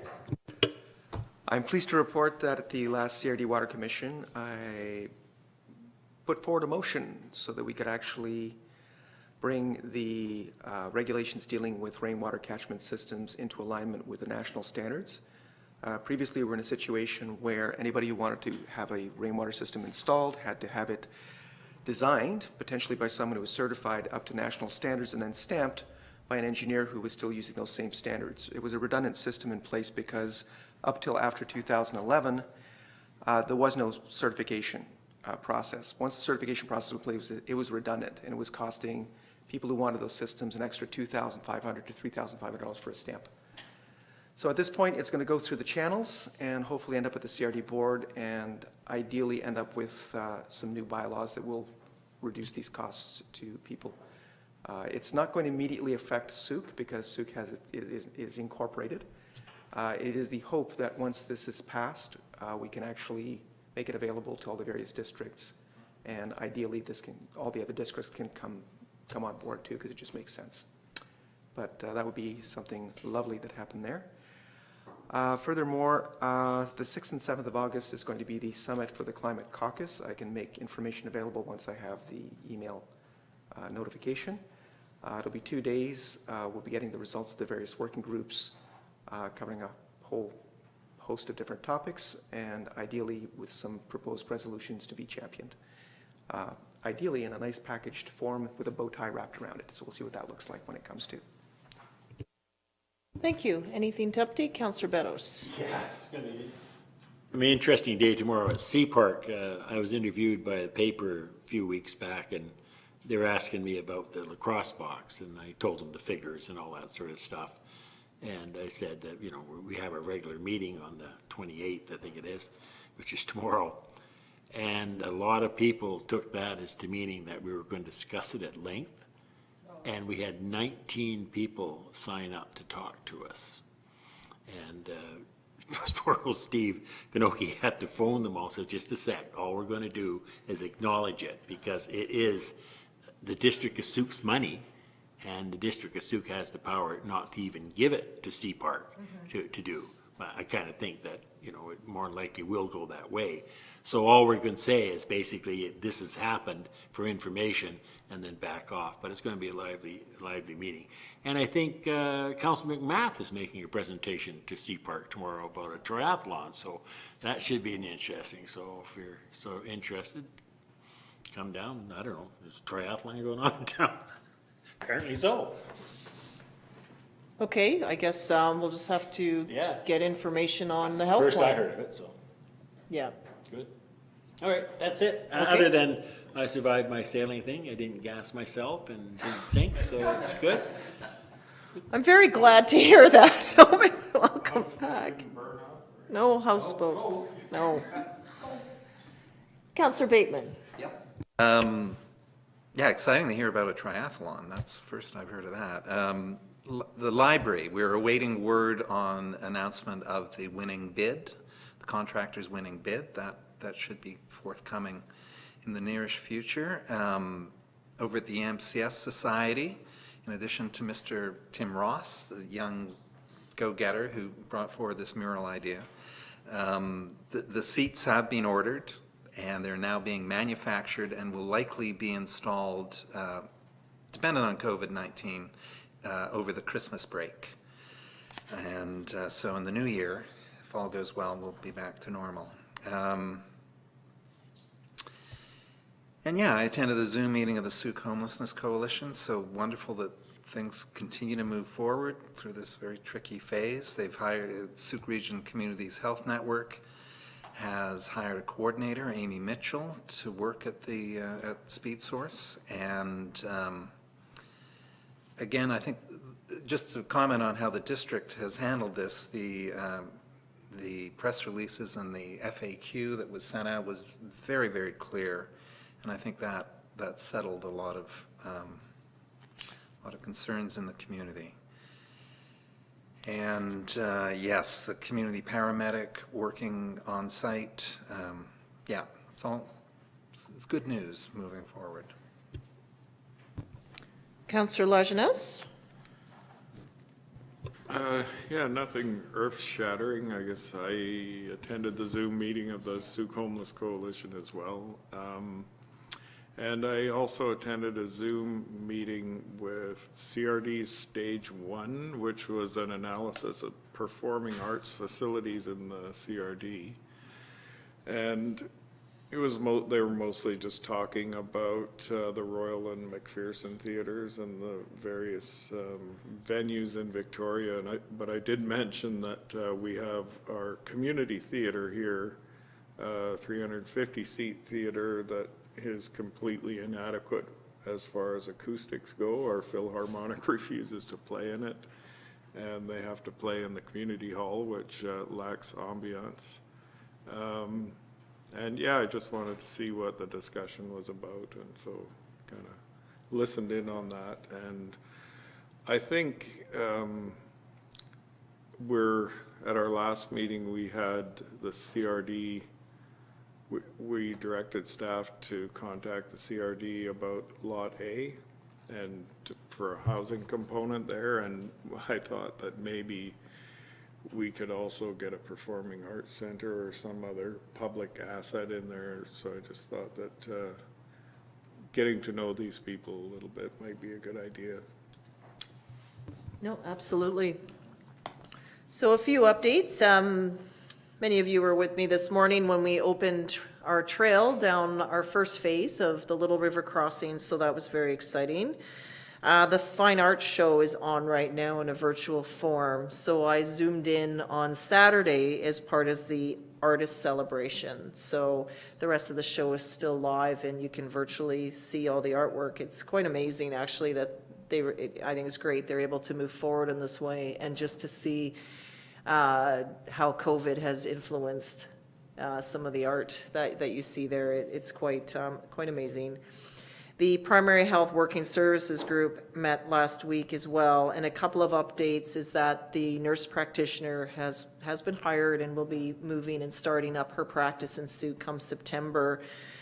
And also the the good news is that the local physician group is going to be opening for new patients and setting up a new wait list procedure. So there is a larger program through Island Health, but because the other areas still don't have the physicians in place, they're holding off. So this is where our physician group is looking to do it themselves. However, priority will be given to those that really do need to see, that are unattached, that have health issues and really need to get connected in to the practice. So there will be some changes there.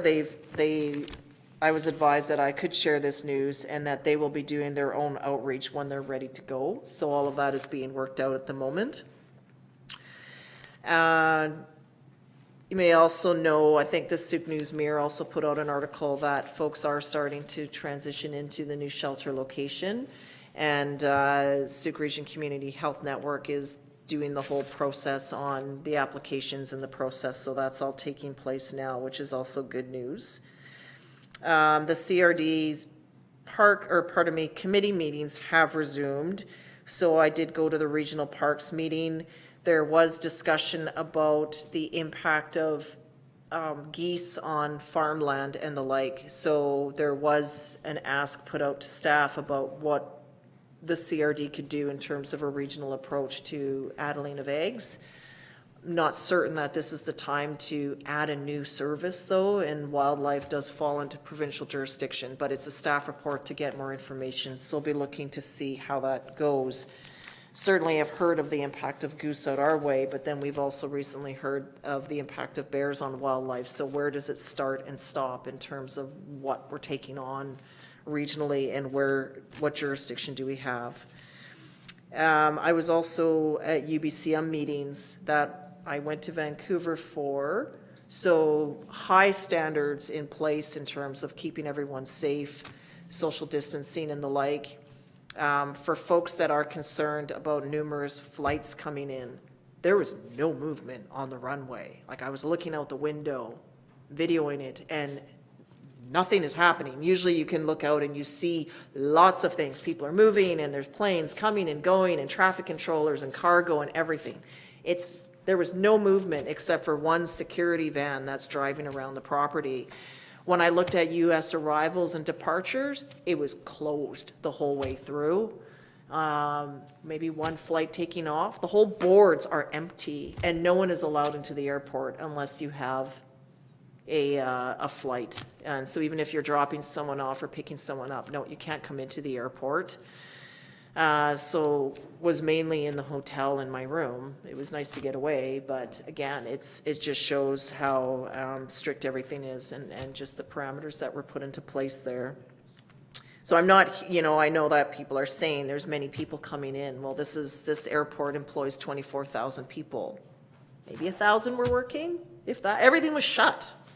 So the amount of people that are put out of work right now, it's considerable. There's a considerable impact there. And what does that look like going forward? But I'm just not seeing flights of tourists coming in. Certainly there are ones for various reasons, but nowhere near the activity you would see. The flight boards would have the whole flights for the day, including every flight that took off. Whereas normally you would only see the flights that are delayed or in process, not like the whole daily menu, which is even still on only half the amount of screens there for all of them. The entire domestic terminal is shut. So Air Canada and WestJet are actually sharing gates and have moved because the whole domestic one isn't even open. On to other news, CRD Finance and Governance is meeting tomorrow. Our Philharmonic Fling is doing a virtual show that will go live on Sunday. And they have a few invited guests, of which I'll be going, so very small numbers for a very small performance that'll be put on. So look forward to just seeing how they approach the physical distancing. Would have loved to have done something, but again, trying to manage the crowds is just not possible. Souq Shelter is, as you know, in terms of what's happening with the shelter, there's also a larger plan in terms of what does governance and the structure look like as we plan for the future. So that's more information to come on what that will look like. In many communities, the mayor co-chairs a committee. So I've offered that, but I also want to see what what does this look like, and is it the intent of it being I don't feel it's a council committee, it's a community committee, and so we'll see how that forms in the time to come. The mayors were always gathering for mayors' luncheons in different communities. I hosted once in Sooke in the last term, so tomorrow would have been my turn to share and to host a lunch, but it's turned into they've all gone to Zoom, and it's a breakfast meeting at 8 o'clock. So that'll be the start to my morning. Also, what's kind of sad is the SOAR 2020 event was going to be happening this week. So this is where we would have seen up to 5,000 guides at Camp Bernard this summer for their big annual event, or one of like a jamboree type that occurs every few years. At this point, it has not been rescheduled. They can't, I think at this point it's canceled completely, which is too bad for all the guides that normally would have been here. We had some really good ideas in mind for them, but it's just the way it goes. And then there is another briefing from Island Health this week that I've committed to attending on. And then other than that, there's still just a run of business coming up, and then I do intend to finally take some vacation in August, likely the last 2 weeks. And I'm going to unplug completely. I'm not going anywhere. It's like, keep my circle very, very small, and I'll hide on the property. There's lots to do there. Okay, so that's it. Thank you very much. We do have item 16, a release of closed meeting resolutions. So for this one here, it will be that council, our rise and report is that council appoint the following as members of the Official Community Plan OCP Advisory Committee. So it'll be Simon Pulla, Ellen Lures, Steve Grundy, Terry Crystal, Norman Amarol, Linda McMillan, and Helen Ritz. And that council appoint Councillor Beddoes as council liaison to the OCP Advisory Committee. So that comes from earlier today. Councillor St. Pierre? I believe Simon is spelled with 2 O's. Thank you for that. We'll make that correction. So on that note, please, a motion to adjourn the open meeting and reconvene the closed portion of tonight's meeting. Moved by Councillor St. Pierre, seconded by Councillor Lajeunesse. Thank you very much, staff, for any of those that are still online. All those in favor, opposed, it's carried unanimously.